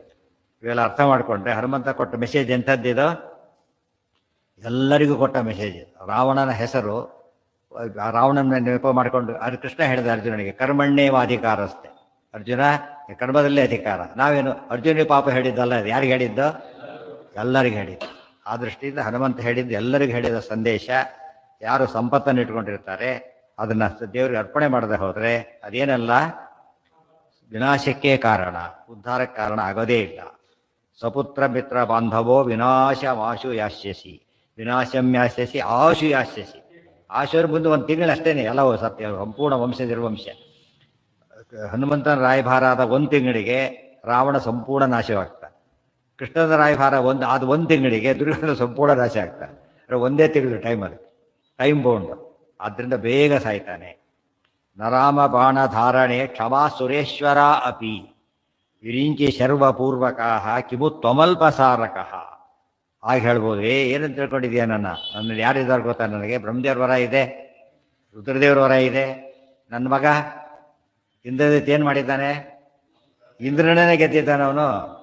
ಇದೆಲ್ಲ ಯಾರೋ ರಾಜಕುಮಾರ ಮನುಷ್ಯ, ನನ್ನ ಮಗ ಇಂದ್ರನೇ ಗೆದ್ದುಬಿಟ್ಟಿದ್ದಾನೆ. ಇದೆಲ್ಲ ರಾವಣನ ಹೇಳಿಕೆಗಳು. ಹನುಮಂತನ ಉತ್ತರ ನರಾಮ ಬಾಣ ಧಾರಣೆ. ಇವೆಲ್ಲ ಅರ್ಥ ಗೊತ್ತಿರ್ಬೇಕು, ಪೂರ್ವಪಕ್ಷ ಗೊತ್ತಿರೋ ಉತ್ತರ ಗೊತ್ತಾಗುತ್ತೆ. ನರಾಮ ಬಾಣ ಧಾರಣೆ ಕ್ಷಮಾಹ ಸುರೇಶ್ವರಾಹ ಅಪಿ ವಿರಿಂಚಿ ಶರ್ವಪೂರ್ವಕಃ ಕಿಮು ತ್ವಮಲ್ಪಸಾರಕಃ. ರಾಮಬಾಣಧಾರಣೆ, ರಾಮನ ಬಾಣವನ್ನು ಧರಿಸಲಿಕ್ಕೆ ಸುರೇಶ್ವರಾಹ ಅಪಿ, ಸುರಾಹ ಸುರೇಶ್ವರಃ, ಸುರೇಶ್ವರರು ಸಹ ವರದೇಶ ವರಪ್ರದ ನಾರಾಯಣ. ಆದರೆ ಅವರು ಕೂಡ ನಕ್ಷಮಾಹ, ಕ್ಷಮ ಅಂದ್ರೇನೋ ಸಮರ್ಥರು, ನಕ್ಷಮ ಅಂದ್ರೇನೋ ಇನ್ಕೇಪಬಲ್ ಅಂತ. ಬ್ರಹ್ಮರುದ್ರಾದಿ ದೇವತೆಗಳು ಕೂಡ ರಾಮದೇವರ ಮುಂದೆ ಏನಾಗ್ತಾರೆ?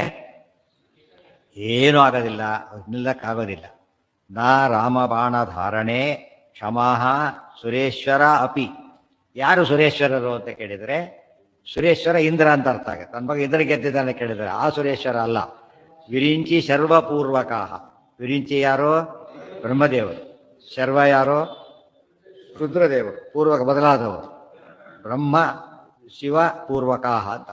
ಬ್ರಹ್ಮರುದ್ರಾದಿ ದೇವತೆಗಳು ಏನಿದ್ದಾರೆ ಅಂತ ಸುರೇಶ್ವರರು ಕೂಡ ರಾಮನ ಬಾಣದ ಮುಂದೆ, ರಾಮನ ಮುಂದೆ ಅಲ್ಲ, ರಾಮನ ಬಾಣದ ಮುಂದೆ, ಅದು ನನ್ನ ಮುಂದೆ ಅಂತ ಅರ್ಥ. ರಾಮಬಾಣ ಯಾರು? ಹನುಮಂತನೇ. ನಾನೇ ಹೊಡಿಬೋದು ನಿಮ್ಮನ್ನ ಅಂತ ಹೇಳ್ತಿರೋದು. ಅರ್ಥ ಆಯ್ತಾ? ಈಗ ವಿರಿಂಚಿ ಅಂತ ಕೇಳ್ತಾರೆ, ಸಮ ಆದ್ರಿಂದ ಅಷ್ಟೇ. ಶರ್ವಾದಿಗಳು ಕಿಂಕಾರ ಶಂಕರಾದ್ಯ. ಆದ್ದರಿಂದ ಕಿಮು ತ್ವಮಲ್ಪಸಾರಕಃ, ಸುರೇಶ್ವರ ಬ್ರಹ್ಮಾದಿಗಳ ಬ್ರಹ್ಮ ಸೃಷ್ಟಿಕರ್ತ ದೇವರು, ರುದ್ರದೇವರು ಲಯಕರ್ತರು, ಅವರೇ ಅಸಮರ್ಥರಾದಾಗ ನೀನು ಯಾವ ಲೆಕ್ಕ? ಕಿಮು ತೊಮಲ್ಪ ಸಾರಕ. ಬ್ರಹ್ಮದೇವರು ಹೊರ ತಗೊಂಡು ಇಷ್ಟು ಹಾರಾಡ್ತೀಯಲ್ಲ, ಬ್ರಹ್ಮದೇವರು ಬಂದರೂ ಏನೂ ಆಗೋದಿಲ್ಲ. ಅವನ ಲೆಟ್ರಲ್ಲ ಅವನೇ ಬಂದರೂ ಕೇಳೋದಿಲ್ಲ ಅಂತ ಹೇಳ್ತಾರಲ್ಲ, ಹಾಗೆ ಹೇಳಿದಾಗ ನಿನಗೆ ತೊಮ ಅಲ್ಪ ಸಾರಕ. ನಿನ್ನ ಶಕ್ತಿ ಏನಿದೆ ನಿನಗೆ? ಇರೋದೆಲ್ಲ ಹೊರಬಲ್ಲ ಶಕ್ತಿ. ಹೊರಬಲ್ಲ ಶಕ್ತಿ ಏನಂತ ಕೌಂಟ್ ಮಾಡೋದಿಲ್ಲ, ಸ್ವರೂಪ ಶಕ್ತಿ ಅಲ್ಲ ಅದು, ಗೊತ್ತಾಯ್ತಾ? ಹೊರಬಲ್ಲ ಅಂದರೆ ಟೆಂಟೇಟಿವ್ ಅಷ್ಟೇ. ನಿಮ್ಮ ಪವರ್ ಹೋದ್ಮೇಲೆ ನೀನು ನಾಯಿ ಮೂಸೋದಿಲ್ಲ ಅಂತ ಹೇಳೋದಿಲ್ಲ ಕೆಲವು ಸಲ. ಹೊರಗೆ ಬನ್ನಿ, ಯಾರು ಕೇಳ್ತಾರೆ ನೀನು ಹೋಗು ಅಂತ ಹೇಳ್ತಾ. ಬಿಕಾಸ್ ಆಫ್ ಪವರ್ ಏನಿದೆ ನೀನೀಗ ಹಾರಾಡ್ತಿದ್ದೆ. ಅದರ್ವೈಸ್ ಏನೇನೀಗ ಅಲ್ಪ ಬ್ರಹ್ಮಾದಿಗಳು ಹಾಗಲ್ಲ, ಸ್ವಂತ ಯೋಗ್ಯತೆ ಇದೆ ಅವರಿಗೆ. ಆ ಪದವಿಯಲ್ಲಿ ಕೊಡೋಕ್ಕೆ ಯೋಗ್ಯತೆ ಇದೆ. ಆದರೆ ಏನು ಯೋಗ್ಯತೆ ಇಲ್ಲ, ಸುಮ್ಮನೆ ಹಾರಾಡ್ತಿದ್ದೆ ಅಷ್ಟೇ. ಇದೆಲ್ಲ ಒಂದೊಂದು ಮಾತುಗಳು ರಾವಣನಿಗೆ ಏನಾಗಬೇಕಿದು? ಇದನ್ನು ಹನುಮಂತ ಧೈರ್ಯವಾಗಿ ಹೇಳ್ತಾರೆ ಅಂತ ಹೇಳಿದರೆ ಅದಕ್ಕೆ ಭೀತಭೀಹಿ ಉಪುಷ್ಮಾನ್ ವಾಗ್ಮಿ. ಒಳ್ಳೆ ನಿರ್ಭೀತವಾದದ್ದು. ನಿರ್ಭೀತಿ ಎಂಬುದು ಯಾರ ಲಕ್ಷಣ? ದೇವ ಸಂಪತ್ತಿನ ಮೊದಲನೇ ಲಕ್ಷಣ. 16ನೇ ಅಧ್ಯಾಯ ಏನದು? ದೇವಾಸುರ ಸಂಪತ್ ವಿಭಾಗ ಯೋಗ. ಅದರಲ್ಲಿ ಮೊದಲೇ ಪದ ಯಾವುದು? ಅಭಯಂ ಅನ್ನೋದು ಶುರು ಮಾಡುತ್ತೆ. ಅಭಯಂ ಸತ್ವ ಸಂಶಯ. ಯಾರಿಗೆ ಭಯ ಇರುತ್ತೋ ಧರ್ಮಾಚರಣೆ ಮಾಡೋಕ್ಕಾಗೋದಿಲ್ಲ ಅವ್ರಿಗೆ. ನಿರ್ಭಯವಾಗಿರ್ಬೇಕು. ಇವತ್ತು ನಮ್ಮ ಜನ ಏನು ಮಾಡ್ತಾರೆ? ಭಯ ಹೊರಗೋರು ಏನಂತಾರೆ ಏನೋ, ದೇವ್ರು ನಂಬೋದಿಲ್ಲ ನಾನು, ಯಾಕಂದ್ರೆ ಬೈದು ಬಡ್ದು ಬಿಡ್ತಾರೆ ಅಂತ ಹೆದರಿಕೆ ಅವನಿಗೆ. ಆ ಥರ ಉಪಯೋಗ ಇಲ್ಲ. ಆ ಧೈರ್ಯ ಇರಬೇಕು. ಅದಕ್ಕೆ ಬುದ್ಧಿರ್ ಬಲಂ ಯಶೋ ಧೈರ್ಯಂ ಅಂತ ಧೈರ್ಯ ಹನುಮಂತ ನೆನೆಸ್ಕೊಂಡಾಗ ಏನಾಗುತ್ತೆ ನಮಗೆ? ಅವ್ರು ಹೇಗೆ ಹೇಳಿದ್ದಾರೆ, ನಾವು ಅಲ್ಲಿ ಹೇಳಿದ್ದಾರೆ, ಮನೆಯಲ್ಲಾರು ಹೇಳೋ ಪಕ್ಷ ಅಂದ್ಕೊಂಡ್ರೆ ಎಷ್ಟೋ ಬದಲಾವಣೆ ಮಾಡ್ಬೋದು. ನರಾಮ ಬಾಣ ಧಾರಣೆ ಕ್ಷಮಾಹ ಸುರೇಶ್ವರಾಹ ಅಪಿ ವಿರಿಂಚಿ ಶರ್ವಪೂರ್ವಕಾಹ ಕಿಮು ತ್ವಂ ಅಲ್ಪಸಾರಕಃ. ಇಲ್ಲ ವಾಲ್ಮೀಕಿ ಸಾರ ಅದು ಸತ್ವ. ಏನು ಸಾರ ಇಲ್ಲ, ಸಾರ ಇಲ್ಲ ಅಂತ ಹೇಳೋದಿಲ್ಲ. ಅಲ್ಪ ಸಾರ, ನೀವು ಅಲ್ಪ ಸಾರ ಹೊರತು ಹೆಚ್ಚೇನೂ ಇಲ್ಲ ನಿನಗೆ. Very small fellow, very small with minimum essence ಏನಾದ್ರಲ್ಲಿ ಇಲ್ಲ. ಪ್ರಕೋಪಿತಸ್ಯ ತಸ್ಯ ಕಹ್ಪುರಿ. ಉದಾಹರಣೆಗೆ ಇದು ಯಾವುದು ಮೋಸಂಬಿ ಇದೆ ಅಂತ ತಿಳ್ಕೊಬೇಡ, ಅದೆಲ್ಲ ರಸ ಇಟ್ಟಿಬಿಡ್ತಾನೆ, ಸಿಪ್ಪೆ ಆ ಕಡೆ ಇಟ್ಟಿರ್ತಾನೆ. ಅಲ್ಲಿ ಎಷ್ಟು ರಸ ಇರುತ್ತೆ? ಈಗ ಪೂರ್ತಿ ಇಲ್ಲ ಅಂತ ಏನಲ್ಲ, ಎಷ್ಟಿರುತ್ತೆ? ಭಾರಿ ಕಷ್ಟಪಟ್ಟು ಸಿಗುತ್ತೆ, ಭಾರಿ ಕಷ್ಟಪಟ್ಟರೆ. ಅಷ್ಟು ಕಷ್ಟ ಪಟ್ಟಿರ್ತಾರೆ ಆಗಲೇ ಇವರು. ಮಿಷನಿ ಹಾಕಿದಾಗ ಹೋಗ್ಬಿಟ್ಟಿರುತ್ತೆ, ಚೂರು ಎಲ್ಲರೂ ಹತ್ಕೊಂಡಿರುತ್ತೆ, ಸ್ವಲ್ಪ ವಾಸನೆ ಇರುತ್ತಲ್ಲ ಅಷ್ಟೇ. ಅದ್ರ ಸತ್ವ ಅಂತ ಕರೆಯಲ್ಲ. ವಾಲ್ಮೀಕಿ ರಾಮಾಯಣದ ಶ್ಲೋಕ ಹೇಗಿದೆ ಗೊತ್ತಾ? ಕೆಳಗೆ ಕೊಟ್ಟಿದೆ ಅದರಲ್ಲಿ. ಬ್ರಹ್ಮ ಸ್ವಯಂಭೂ ಚತುರಾನನೋವ ವಿರಿಂಚ. ಬ್ರಹ್ಮದೇವರು ಯಾರು? ಸ್ವಯಂಭೂ, ದೇವರ ಮಗ. ಮತ್ತು 4 ಮುಖ ಅವರಿಗೆ, 8 ಕಣ್ಣುಗಳು. ರುದ್ರ ತ್ರಿನೇತ್ರ ತ್ರಿಪುರಾಂತ ಕೋವ. ರುದ್ರದೇವರು 3 ಕಣ್ಣವರಿಗೆ, ತ್ರಿಪುರಾಸುರನ್ನು ಕೊಂದವರು. ಇಂದ್ರೋ ಮಹೇಂದ್ರ ಸುರನಾಯಕೋವ. ಇಂದ್ರದೇವರು, ನಿನ್ನ ಮಗ ಇಂದ್ರದೇವ ಅಂತ ಹೇಳ್ತೀಯಲ್ಲ, ಅವರೆಲ್ಲ ಬಂದರೂ ಕೂಡ ನ ರಾಮ ಬಾಣ ಧಾರಣೆ ಹನುಮಂತ ಹೇಳಿದ ಮಾತನ್ನೇನೆ ಸ್ಥಾತುಮ್ನ ಶಕ್ತ ಇದು ರಾಘವಸ್ಯ. ರಾಮದೇವ್ರ ಮುಂದೆ ನಿಲ್ಲೋದಕ್ಕೂ ಆಗೋದಿಲ್ಲ ಅವರ ಕೈ. ವಾಲ್ಮೀಕಿ ರಾಮಾಯಣದ ಶ್ಲೋಕ ಹಾಗೆ ಬಂದಿರೋದು. ನಿರ್ಣಯ ಅದು ವಾಲ್ಮೀಕಿ ರಾಮಾಯಣ. ಇದು ಮೂಲ ರಾಮಾಯಣದಲ್ಲಿ ಹೇಳಿದ ಮಾತನ್ನು ಆಚಾರ್ಯ ಹೇಳ್ತಾರೆ. ನಮ್ಮ ಜನ ಗೊತ್ತಿದೆ ಇವತ್ತು ಪ್ರಕೃತಿ ಬಂತಲ್ಲ, ಜೋರ ಹೊಡ ಒಂದೇಟು ಸುನಾಮಿ ಹೊಡೆದು ಎಷ್ಟು ಜನ ಸಾಯ್ಬೋದು? ಲಕ್ಷಾದ್ರೂ ಒಂದೇಟಿಗೆ. ಅಷ್ಟು ಜನ ಯಾವ ಇದು ಕೊಳ್ಳಕ್ಕೆ ಸಾಧ್ಯ? ಒಂದೇಟಿಗೆ ಹೊಡಿತಾರೆ. ಪ್ರಕೃತಿ ಎಷ್ಟು ದೊಡ್ಡದು ಅಂತ ಗೊತ್ತಾಗುತ್ತೆ. ಅರ್ಥ ಮಾಡಿಕೊಂಡ್ರೆ ದೇವರ ಮುಂದೆ ಯಾರು ಏನು ಮಾಡೋಕ್ಕಾಗತ್ತೆ. ಆನಂತರ ವಾಲ್ಮೀಕಿ ಕೃತ ಅಂತ ಹೇಳ್ತಾರೆ. ವಾಲ್ಮೀಕಿ ಬರೆದಿದ್ದು ಅಲ್ಲ, ಅದು ಹೆಸರಾಗೆ ಬಂದಿದೆ. ಅದು ಅದ್ಭುತ ರಾಮಾಯಣ ಬೇರೆ ಇದೆ, ಆನಂದ ರಾಮಾಯಣ ಇದೆ, ಸದಾಶಿವ ರಾಮಾಯಣ. ರಾಮಾಯಣಗಳು ಹೇಳ್ತಾರಲ್ಲ, ಎಣಸಕ್ಕೆ ಹೋದರೆ ರಾಮಾಯಣ ಆಗತ್ತೆ ಅಂತ ಹೇಳ್ತಾರೆ. ರಾಮಾಯಣದ್ದೇ ರಾಮಾಯಣ ಅಷ್ಟಿದೆ. ಪ್ರಕೋಪಿತಸ್ಯ ತಸ್ಯ ಕಃ ಪುರಃ ಸ್ಥಿತೌ ಕ್ಷಮೋ ಭವೇತ್ ಸುರಾಸುರವರಗಾದಿಕೆ ಜಗತ್ಯಚಿಂತ್ಯ ಕರ್ಮಣಃ. ಪ್ರಕೋಪಿತಸ್ಯ ತಸ್ಯ ಕಃ ಪುರಃ ಸ್ಥಿತೌ ಕ್ಷಮ. ಆ ಶ್ಲೋಕ ಓದಿದ್ರು ನೋಡ್ಬೇಕು, ಅವಾಗ ಅರ್ಥ ಆಗ. ನರಾಮ ಬಾಣಧಾರಣೆ ಕ್ಷಮಾಃ ಸುರೇಶ್ವರ ಅಪಿ ವಿರಿಂಚಿ ಶರ್ವಪೂರ್ವಕಾಃ ಕಿಮು ತ್ವಮಲ್ಪಸಾರಕಃ. ಪ್ರಕೋಪಿತಸ್ಯ ತಸ್ಯ ಕಃ ಪುರಃ ಸ್ಥಿತೌ ಕ್ಷಮಃ ಭವೇತ್ ಸುರಾಸುರೋರಗಾದಿಕೆ ಜಗತಿ ಅಚಿಂತ್ಯ ಕರ್ಮಣಃ. ಹಾಗೆ ಪ್ರಶ್ನೆ ಕೇಳ್ಬೋದು. ಮತ್ತು ಬ್ರಹ್ಮಾದಿಗಳಿದ್ದಾರಲ್ಲ, ಏನು ಮಾಡಿದ್ದಾನೆ ರಾಮ ಅಂತ ಕೇಳಿದರೆ, ಪ್ರಕೋಪಿತಸ್ಯ, ರಾಮ ಕೋಪಗೊಂಡ್ರೆ. ರಾಮ ಕೋಪಗೊಂಡಿಲ್ಲ ಅವ್ರ ಮೇಲೆ ಅಂದ್ರೆ ಏನರ್ಥ? ಅವ್ರು ತಪ್ಪು ಮಾಡಿಲ್ಲ, ಅದಕ್ಕೆ ಅವ್ರು ದೇ ಆರ್ ಸೇಫ್ ಅಷ್ಟೇ. ಇಲ್ಲವ್ರು ಏನಾಗ್ತಿತ್ತು? ಇವತ್ತು ಚೀಫ್ ಯಾರು ಬೇಕಾದ್ರೆ ಸಸ್ಪೆಂಡ್ ಮಾಡ್ಬೋದು, ಅವ್ರು ಮಾಡೋದಿಲ್ಲ. ಅದಕ್ಕೆ ತಪ್ಪು ಮಾಡಿರ್ಬೇಕು. ಅವ್ರು ಮೊದಲು ಮಾಡ್ಬೇಕಾದ್ರೆ ಏನಾಗ್ಬೋದು? ಒಬ್ಬೊಬ್ರಿಗೆ ಒಂದು ಡಿಪಾರ್ಟ್ಮೆಂಟ್ ಅಧಿಕಾರ ಇದೆ. ಚೀಫ್ ಮಿನಿಸ್ಟ್ರಿಗೆ ಎಷ್ಟು ಅಧಿಕಾರ ಇರುತ್ತೆ? ಆಲ್ ಡಿಪಾರ್ಟ್ಮೆಂಟ್ಸ್ ಎಲ್ಲಿ ಬೇಕಾದ್ರೆ ಕೈ ಹಾಕ್ಬೋದು. ಯಾರಿಗೂ ಟ್ರಾನ್ಸ್ಫರ್ ಏನು ಯಾರು ಕೇಳಾಗಿಲ್ಲ ಅವರು. ಯಾಕೆ ಅಂತ ಕೇಳಬಾರ್ದು. ಕೇಳಿ ಇನ್ನೊಂದು ಮತ್ತೆ ಸೇರಬಾರ್ದು, ಇನ್ನೊಂದು ಕಡೆ ಮಾಡ್ತಾರೆ. ಕೇಳೋ ಹಕ್ಕಿಲ್ಲ. ಪ್ರಕೋಪಿತರಾದಾಗ ಇಲ್ಲೋದ್ರಿಲ್ಲ. ಅದು ಬರೀ ಕೋಪಿತರಲ್ಲ, ಪ್ರಕೋಪಿತ. ಪ್ರಕರ್ಷೇಣ ಕೋಪಿತರು. ನೀನೇನು ಮಾಡಿದ್ದಿ ಈಗ? ರಾಮದೇವರು ಭಾರಿ ಕೋಪ ಬರೆಸಿದ್ದಿ. ಯಾತಕ್ಕೆ? ರಾಮನ ಪತ್ನಿ ಮೇಲೆ ಕಂಡು ಹಾಕಿದ್ದೀಯಲ್ಲ. ಪ್ರಕೋಪಿತ. ಈ ರಾಮದೇವರು ಪ್ರಕೋಪಿತರಾಗಿದ್ದಾರೆ ನಿನ್ನ ಮೇಲೆ. ತಸ್ಯ ಅಂತ ರಾಮನ ಮುಂದೆ ಕಹ ಪುರಃ ಸ್ಥಿತೌಕ್ಷಮೋ ಭವೇತ್. ಯಾರ ತಾನೇ ಮುಲ್ಲಕ್ಕೆ ಸಾಧ್ಯ ಇದೆ? ಯಾರ ನೆಲಕ್ಕಾಗದೆ. ರಾಮದೇವರ ಮುಂದೆ ಪುರಃ, ಮುಂದ್ಗಡೆ ಪುರ ಪಟ್ಟಣ ಅಂತ ಅರ್ಥ ಅಲ್ಲ ಇಲ್ಲಿ. ಸ್ಥಿತೌ ಕ್ಷಮ ಅಗ್ರತೋ ರಾಮ ಹೇಳ್ತೀವಲ್ಲ, ಪೃಷ್ಠೋತೋ ರಾಮಚಂದ್ರ, ಅಗ್ರತೋ ರಾಮಸಿಂಹಸ್ಥ, ಪೃಷ್ಠೋತೋ ಗೋಪಿನಂದನ ಹೇಳಿದಾಗ ಮುಂದೆ ಹಿಂದೆ ಅಂತ ಅರ್ಥ. ಕಪ್ಪುರ ಸ್ಥಿತವು ಕ್ಷಮೋ, ಅದು ಆ್ಯಕ್ಚುಲಿ ಏನು ಗೊತ್ತು, ತಪ್ಪು ಮಾಡಿದವನು ಇರ್ತಾನೆ, ಮುಖ್ಯಸ್ಥರು ನಿಲ್ಲದಕ್ಕೆ ಅವನಿಗೆ ಆಗೋದಿಲ್ಲ. ಫಸ್ಟ್ ಏನು ಮಾಡ್ತಾನೆ, ಆದಷ್ಟು ಅವಾಯ್ಡ್ ಮಾಡ್ತಾರೆ. ಕೋರ್ಟಿಂದ ಸಮಸ್ಯೆ ಬಂದಾಗ ಏನು ಮಾಡ್ತಾರೆ, ಚಿಕ್ಕಡಿ ಏನೇನೋ ಕಾರಣ ಕೊಟ್ಟು ಎಸ್ಕೇಪ್ ಮಾಡ್ತಾರೆ. ಕೊನೆಗೆ ಏನು ಮಾಡ್ತಾರೆ, ಎತ್ಕೊಬಂದು ಆಗ್ತೀವಿ ಅವಾಗ ಹೋಗ್ತಾರೆ. ಅದು ನಿಲ್ಲಕ್ಕೂ ಆಗೋದಿಲ್ಲ, ಯಾಕೆ ಸಂಕೋಚ ಆಗುತ್ತೆ ಅವ್ರಿಗೆ. ಆ ದೃಷ್ಟಿಯಲ್ಲಿ ಕಹ ಪುರಃ ಸ್ಥಿತೋ ಹೋಗುತ್ತೆ. ಅಸ್ಮಾತ್ ನಿಂತ ಅಂದರೆ ಅವ್ರ ಕಥೆ ಮುಗಿಯುತ್ತೆ. ಸುರಾಸುರೋರಗ ಅದಕ್ಕೆ ಜಗತಿ ಅಚಿಂತ್ಯ ಕರ್ಮಣಃ. ಇಲ್ಲಿಲ್ಲ ಅಲ್ಲಿಲ್ಲ ಎಲ್ಲೋ ಬೇರೆ ಕಡೆ ಇರ್ಬೋದು ಅಂತ ಕೇಳಿದರೆ, ಸ್ಟೇಟ್ ಚಾಂಪಿಯನ್, ಅವ್ನು ವರ್ಲ್ಡ್ ಚಾಂಪಿಯನ್ ಮುಂದೆ ಏನಲ್ಲ ಹೇಳಕ್ಕೆ ಬರೋದಿಲ್ಲ. ಅದು ರಾಮ ಯಾರು ಗೊತ್ತಾ? ಸುರಾಸುರ ಉರಗಾದಿಕೆ. ಸುರರು, ಅಸುರರು, ಉರಗ ಅದು ನಾಗಗಳು, ಸುರರು ದೇವತೆಗಳು, ಅಸುರರು ಅವರು ಎಲ್ಲರೂ ಸೇರಿಬಿಟ್ಟು ಒಟ್ಟಿಗೆ ಬಂದರೂ ಕೂಡ ರಾಮನ ಮುಂದೆ ನಿಲ್ಲಕ್ಕಾಗೋದಿಲ್ಲ. ಒಟ್ಟಿಗೆ ಬಂದರೂ ಕೂಡ ಸುರಾಸುರೋರಗ ಅದಕ್ಕೆ ಜಗತಿ ಅಚಿಂತ್ಯ ಕರ್ಮಣ. ರಾಮನ ಕೆಲಸದ ಬಗ್ಗೆ ಏನು ಹೇಳ್ತೀನಿ ನಾನೀಗ? ಅಚಿಂತ್ಯ. ನಿನ್ನ ಶಕ್ತಿಗೆಲ್ಲ ಒಂದು ಲಿಮಿಟ್ ಇದೆ ಒಂದು ಸ್ಟೇಜಲ್ಲಿ. ಆದರೆ ರಾಮಶಕ್ತಿ ಅಂಥದ್ದು ಯಾರು ಇಮ್ಯಾಜಿನ್ ಮಾಡೋಕ್ಕೂ ಸಾಧ್ಯ ಇಲ್ಲ. ಇದು ರಾಮನ ಶಕ್ತಿ, ಅಚಿಂತ್ಯ ಕರ್ಮಣ. ರಾಮ ಮಾಡ್ತಕ್ಕಂಥ ಪ್ರತಿಯೊಂದು ಕೆಲಸಗಳು ಏನವು ಹೃದಯ ಮಾಡ್ಲಿಕ್ಕೆ ಬರೋದಿಲ್ಲ ಅಲ್ಲ, ಮಾಡ್ಲಿಕ್ಕೆ ಬರೋದಿಲ್ಲ ಅಲ್ಲ, ಹೇಗೆ ಮಾಡೋದು ಅರ್ಥನೂ ಮಾಡ್ಕೊಳ್ಳೋಕ್ಕೂ ಬರೋದಿಲ್ಲ. ಮಹಾಲಕ್ಷ್ಮಿಗೆ ಅರ್ಥ ಆಗೋದಿಲ್ಲ ದೇವ್ರು ಮಾಡೋ ಕೆಲಸಗಳೆಲ್ಲ. ಎಷ್ಟು 100% ಸ್ವಾತಂತ್ರ್ಯನ ಮಾಡ್ತಾರೆ. ಅದಲ್ಲೇ ಡಿಫ್ರೆನ್ಸ್ ಬಂದೋದು ಇಬ್ಬರಿಗೂ ಕೂಡ.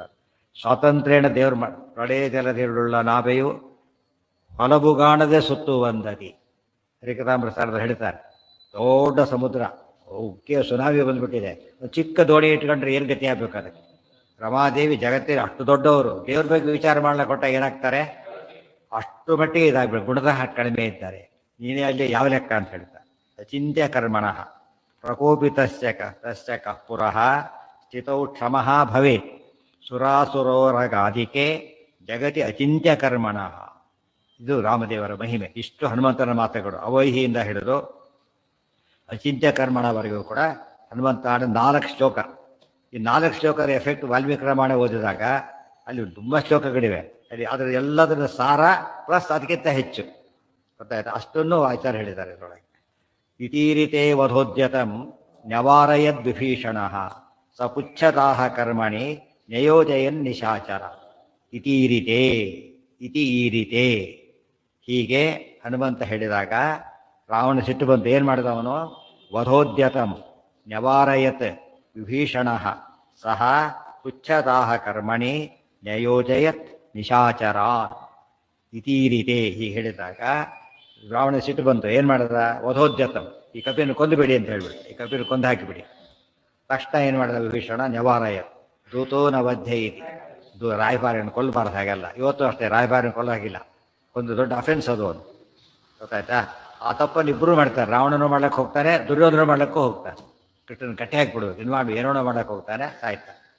ಇತೀರಿತೆ ವಧೋದ್ಯತಂ ನ್ಯವಾರಯದ್ ವಿಭೀಷಣ, ಕೊಂದುಬಿಡಿ ಅಂತ ಹೇಳ್ತಾರೆ. ವಿಭೀಷಣ ಏನು ಮಾಡ್ತಾನೆ? ಹಾಗೆಲ್ಲ ರಾವಣನ ಕೊಲ್ಲಬಾರ್ದು ಅಂತ ಹೇಳ್ತಾರೆ. ಅಲ್ಲಿ ನಿಂತೋಯ್ತು. ಇಲ್ಲೊಂದು ಪ್ರಶ್ನೆ ಬರುತ್ತಾ, ಒಂದು ವಿಭೀಷಣ ಸೇವ್ಡ್ ಹನುಮಾನ್ ಅಂತ ಆಯ್ತು. ವಿಭೀಷಣ ಹನುಮಂತನ ಕಾಪಾಡಿದ. ಇಲ್ಲವ್ರು ರಾವಣ ಏನು ಮಾಡಿಬಿಡ್ತಿದ್ದ? ಕೊಂದು ಹಾಕಿಬಿಡ್ತಿದ್ದ.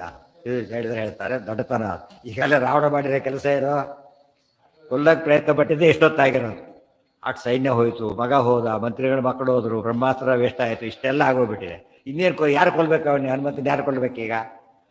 ಸುಮ್ಮನೆ ಸಿಟಿ ಮಾಡ್ಕೊಳ್ಳೋಕೆ ಹೊರಟ. ವಿಭೀಷಣ ಯಾತಕ್ಕೆ ಕೇಳಿದ ಅಂದರೆ, ಹನುಮಂತನ ಸೇವೆ ಮಾಡ್ಲಿಕ್ಕೆ ಹೇಳಲಿಲ್ಲ, ರಾವಣನ ಸೇವೆ ಮಾಡಲಿಕ್ಕೆ ಹೇಳಿದ್ದೆ. ಅದಕ್ಕೆ ಇಲ್ಲಿ ಏನಾಗ್ತಿತ್ತು? ಅವ್ರು ಒಳ್ಳೆ ಗುರು ಅಲ್ಲೇ ಹೊಡೆದು ಬಿಡ್ತಿದ್ದು ಹನುಮಂತ, ಅಷ್ಟೇ. ಇದು ಲಾಸ್ಟ್ ಎರಡು ಕೌಂಟರ್ ಆಗ್ತಿತ್ತು ಅಷ್ಟೇ. ಈಗ ಆರ್ಡರ್ ಇಲ್ಲ, ಎರಡು ಮಾಡಿ ಹೊಡೆದು ಬಿಡ್ತಿದ್ದು ಅಷ್ಟೇ. ಇಲ್ಲಿ ನಿಜವಾಗ್ಲೂ ಸೇವೆ ಮಾಡಿದ್ದು ಯಾರನ್ನ? ಈಗ ರಾವಣನ್ನ, ಹನುಮಂತನಲ್ಲ. ಮಹಾಭಾರತದಲ್ಲಿ ಬರುತ್ತವೆ. ಎಷ್ಟೋ ಸಲ ದುರ್ಯೋಧನಾದಿಗಳು ವನದಲ್ಲಿರ್ತಾರಲ್ಲ ಪಾಂಡವರು, ಯುದ್ಧಕ್ಕೆ ಹೋಗಲಿಕ್ಕೆ ಟ್ರೈ ಮಾಡ್ತಾರೆ. ವೇದವ್ಯಾಸರು ಬರ್ತಾರೆ, ಒಂದು ರಿಹರ್ಸಲ್ ಹೇಳ್ತಾರೆ, ನೋಡೋ ಅವರೆಲ್ಲ ಹೋಗ್ತಿದ್ದಾರೆ, ಸ್ಟಾಪ್ ಮಾಡೋ ಫಸ್ಟ್ ಅಂತ, ಹೋಗೋದು ನಿಲ್ಲಿಸು ಅಂತ ಹೇಳ್ತಾರೆ. ಅವಾಗ ಕೇಳ್ತಾನೆ, ದುರ್ಯೋಧನ ಭಾರಿ ಖುಷಿ ಆಗ್ತದೆ ಅಂತ, ನಮ್ಮ ಮಕ್ಕಳು ಭಾರಿ ಇಷ್ಟ ಆಗಿದ್ದಾರೆ. ನಾನು ಹೇಳ್ತಿರೋದು ಅವರು ಉಳಿಸ್ತಾಕ ಅದೇನು ಮಗನ ಉಳಿಸ್ಲಿಕ್ಕೆ ಅಲ್ಲಿವರೆಗೆ ಗೊತ್ತಾಗ್ಬಿಡ್ತಾರೆ ಪಾಂಡವರು ಅಂತ ಹೇಳ್ತಾರೆ. ಗೊತ್ತಾಯ್ತು ಯಾಕೆ ಅವರು ಕಾಯ್ತಿದ್ದಾರೆ ಯುದ್ಧ ಮಾಡ್ಲಿಕ್ಕೋಸ್ಕರ. ನೀವೇ ಸುಮ್ಮನೆ ಇದ್ರೆ ಎಷ್ಟು ದಿವಸ ಇರ್ಬೋದು ನೀವು? ವನವಾಸ 12 ವರ್ಷ, ಇದೊಂದು 13 ವರ್ಷ ಬದುಕಬಹುದು. ಈಗ ಹೋಗ್ಬಿಡ್ತೇನೆ ಅಷ್ಟೇ. ವೇದವ್ಯಾಸ ಅದೇ ಮಾತು ಇಲ್ಲಿ. ಈಗ ವೇದವ್ಯಾಸರು ಅವರೇ ಹೇಳ್ತಾರೆ, ಬಂದಿದ್ದ ಪಾಂಡವರು ಸೇವೆ ಮಾಡ್ಲಿಕ್ಕಲ್ಲ, ನಿನ್ನ ಮಕ್ಕಳ ಸೇವೆ ಮಾಡ್ಲಿಕ್ಕೆ ಬಂದಿರೋದು, ಅಲ್ಲಿ ಸಾಯ್ಬೇಕು ಈಗಲ್ಲ. ಅದೇ ರೀತಿ ರಾವಣ ಎಲ್ಲಿ ಸಾಯ್ಬೇಕೀಗ? ಯುದ್ಧದಲ್ಲಿ ಸಾಯ್ಬೇಕು, ಈಗ ಸಾಯ್ಬಾರ್ದು. ಅದಕ್ಕೋಸ್ಕರವಾಗಿ ವಿಭೀಷಣನ ಕೆಲಸ ಸರ್ವಿಸ್ ಅದು. ಇನ್ನೊಂದು ಲೋಕಧರ್ಮ ಏನು ಅಂದರೆ, ನಮಗೆ ಗೊತ್ತು ಯಾರೋ ಬಿದ್ದಿದ್ದಾರೆ ಅಂತ ತಿಳ್ಕೊಬೋಣ, ಅದು ಹೇಳೋ ಶಕ್ತಿ ಎಲ್ಲ ಇದೆ. ನಾವೇನು ಮಾಡ್ಬೇಕಾದ್ರೂ ಕೂಡ ನಾವು ಹೆಲ್ಪ್ ಮಾಡ್ಲಿಕ್ಕೆ ಹೋಗ್ಬೇಕಾದ್ರೆ ಅವ್ರು ಹೇಳ್ತು ಬೇಡ ಬೇಡ ಅಂತ ಹೇಳಿದ್ರು ಕೂಡ ತೀರಾ ಬೇಡ ಅಂದರೆ ಸರಿ. ಇಲ್ಲದವ್ರು ಏನು ಮಾಡಬೇಕಾಗ ಯಾಗೂ ಹೇಳ್ತಾ ಇರೋದು ಬಿಟ್ಟು ಹೋಗ್ಬಿಡ್ಬಾರ್ದು. ತುಂಬ ಜನ ತಪ್ಪು ಮಾಡ್ತಾರೆ. ಆಕ್ಸಿಡೆಂಟ್ ಮಾಡಿದಾಗ ಎಷ್ಟೋ ಜನ ಹೇಳ್ತಾರಲ್ಲ, ಸ್ವಲ್ಪ ಅವ್ರನ್ನ ಅಟೆಂಡ್ ಮಾಡಿಬಿಟ್ರೆ ಎಷ್ಟೋ ಜನ ಬದುಕ್ತಿರ್ತಾರೆ ಪಾಪ. ಡಿಲೇ ಮಾಡೋದಕ್ಕೆ ಏನಾಗುತ್ತೆ? ಸತ್ತು ಹೋಗ್ಬಿಡ್ತಾರೆ. ದೊಡ್ಡ ತಪ್ಪರು. ಅದಕ್ಕೆ ಯಾವಾಗ ನಮ್ಮ ಪ್ರಯತ್ನ ನಾವು ಮಾಡಬೇಕು. ಹೇಗೋ ಸಾಯ್ತೇನೆ ಅಂತ ಬಿಡಬಾರ್ದು, ವಯಸ್ಸಾಂಶ ಹೇಳ್ಬೋದು ಅಂತಲೂ ಬಿಡಬಾರ್ದು. ನಮ್ಮ ಕೆಲಸ ನಾವು ಮಾಡಿಬಿಟ್ಟು ಅಷ್ಟಕ್ಕೆ ಪುಣ್ಯ. ಗೊತ್ತಾಯ್ತಿಲ್ಲ, ಅಷ್ಟಕ್ಕೆ ಪುಣ್ಯ ಬರುತ್ತೆ. ಬೇರೆ ಏನು ಭಾರಿ ಪುಣ್ಯ ಅಂದರೆ ತುಂಬ ಕಟ್ಟದ ಕೆಲಸ ಅಲ್ಲ, ಅದು ಸುಲಭವಾಗಿ ಪಡ್ಕೊಳ್ತಕ್ಕಂತಹ ದೊಡ್ಡ ಆಸ್ತಿ. ಸುರಾಸುರೋರಗಾದಿಕೆ ಜಗತಿ ಅಚಿಂತ್ಯ ಕರ್ಮಣಃ ಇತಿ ರೀತಿ ವಧೋದ್ಯತಂ ನ್ಯವಾರಯತ್ ವಿಭೀಷಣ ಹೇಳ್ತಾರೆ. ಹಾಗೆಲ್ಲ ಮಾಡಿಕೊಡೋದು, ಹೊಸ ತಪ್ಪನ್ನು ಮಾಡ್ತೀನಿ ನೀನೀಗ ಬಿಡು ಅಂತ ಹೇಳಿದ ಅಷ್ಟ ರಾವಣ ಯೋಚನೆ ಮುಂದೇನು ಮಾಡಬೇಕೀಗ ಅಂತ ಯೋಚನೆ ಮಾಡಿ ಎಲ್ಲರೂ ತಪ್ಪು ಹೇಳ್ತಾರೆ. ವಿಭೀಷಣ ಏನು ಮಾಡಿದಾಗ ದೂತರನ್ನೆಲ್ಲ ಕೊಲ್ಲಬಾರದು, ರಾಯಭಾರಿಗಳನ್ನು ಸ್ವಲ್ಪ ಅವಮಾನ ಮಾಡಿಬಿಟ್ರೆ ಅವರಿಗೆ ಕೊಂದಾಗ ಲೆಕ್ಕ. ಆದ್ದರಿಂದ ಅವನು ಕಪಿಗಡಿ ಬಾಲ ಭಾರಿ ಮುಖ್ಯ. ಬಾಲ ಹೋಗಿಬಿಟ್ರೆ ಏನಾಗುತ್ತೆ ಅವರಿಗೆ? ತುಂಬ ಅವಮಾನವಾಗುತ್ತೆ. ಅದಕ್ಕೆ ಬಾಲ ಒಂದು ಸುಟ್ಟು ಹಾಕಿಬಿಡು ಅಂತ ಹೇಳಿದ ಅಂತ ಹೇಳ್ತಾರೆ. ಅದೆಲ್ಲ ವಿಭೀಷಣ ಹೇಳಿದ್ದಲ್ಲ, ಯಾರ ಬುದ್ಧಿ ಅದು? ಅವ್ರು ನೋಡಿ ಅವರಲ್ಲಿ ಇರ್ತಾರೆ ಕೆಲಸ ಇವರೇ ಮಾಡ್ಬೇಕು, ಅವ್ರು ಮಾಡಲ್ಲ ಅಂತ ಹೇಳೋದಿಲ್ಲ. ವಿಭೀಷಣ ರಾಮಭಕ್ತ, ಹನುಮಂತರ ಭಕ್ತ. ಕೊಲ್ಲಬೇಡ, ಕೈಕಾಲು ಕತ್ತರಿಸೋದು ಅದು ಪನಿಷ್ಮೆಂಟ್ ಆಗಲಿಲ್ಲ ಆಗಿದ್ರೆ ಅದು ಅಪರಾಧನೇ. ಕೊಲ್ಲೋದು ಬಿಡಿಸ್ದ, ಒಬ್ಬ ಬಾಲ ಸುಡಿಸ್ದ, ಏನು ಸೇವೆ ಮಾಡಿದಾಗೈತಿ ಈಗ? ತಪ್ಪದು. ವಿಭೀಷಣ ಹಾಗೆ ಮಾಡಿಲ್ಲ. ಮಾಡಿದ್ದು ಯಾರಿದನ? ಸಹ ಅಂದರೆ ಕೆಲವರು ಏನಂತ ಅರ್ಥ ಬರೀತಾರೆ? ವಿಭೀಷಣ ತಪ್ಪದು, ರಾವಣ ಅಂತ ಅರ್ಥ ಮಾಡೋದು. ರಾವಣ ಜಗತಿ ಅಚಿಂತ್ಯ ಕರ್ಮಣಃ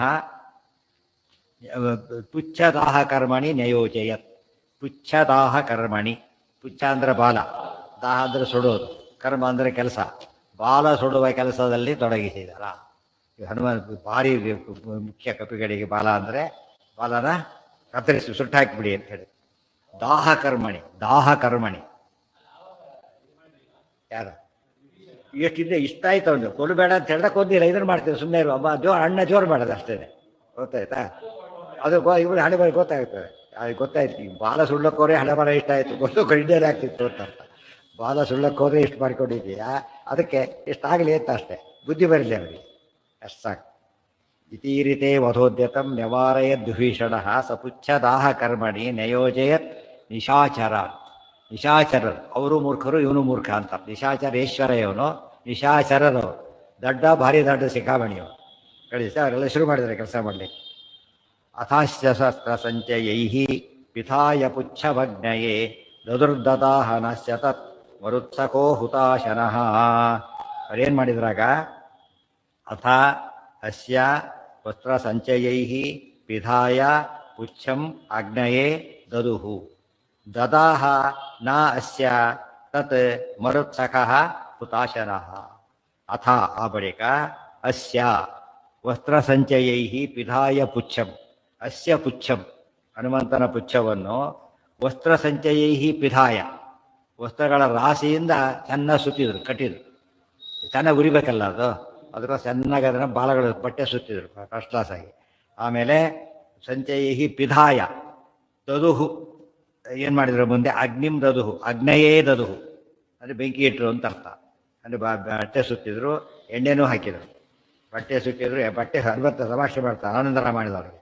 ಹನುಮಂತ ನೋಡ್ದ, ಬಾಲ ಬೆಳೆಸಿ ಶುರು ಮಾಡ್ದ, ಇರೋ ಬಟ್ಟೆ ಎಲ್ಲ ಸುತ್ತಿ ಬಿಡಲಿ ಅಂತೇಳಿ. ಬಟ್ಟೆ ಇಲ್ದಾಗ ಆಗಬೇಕು ಅವ್ರಿಗೆ ಎಲ್ಲ, ಮತ್ತೆ ಎಕ್ಸಾಸ್ಟ್ ಆಗಿಬಿಡೋದು. ಬಾಲ ಬೆಳೆಸ್ತಾ ಎಲ್ಲ ಸುತ್ತಿದ್ರು, ಎಣ್ಣೆ ಹಾಕಿದ್ರು.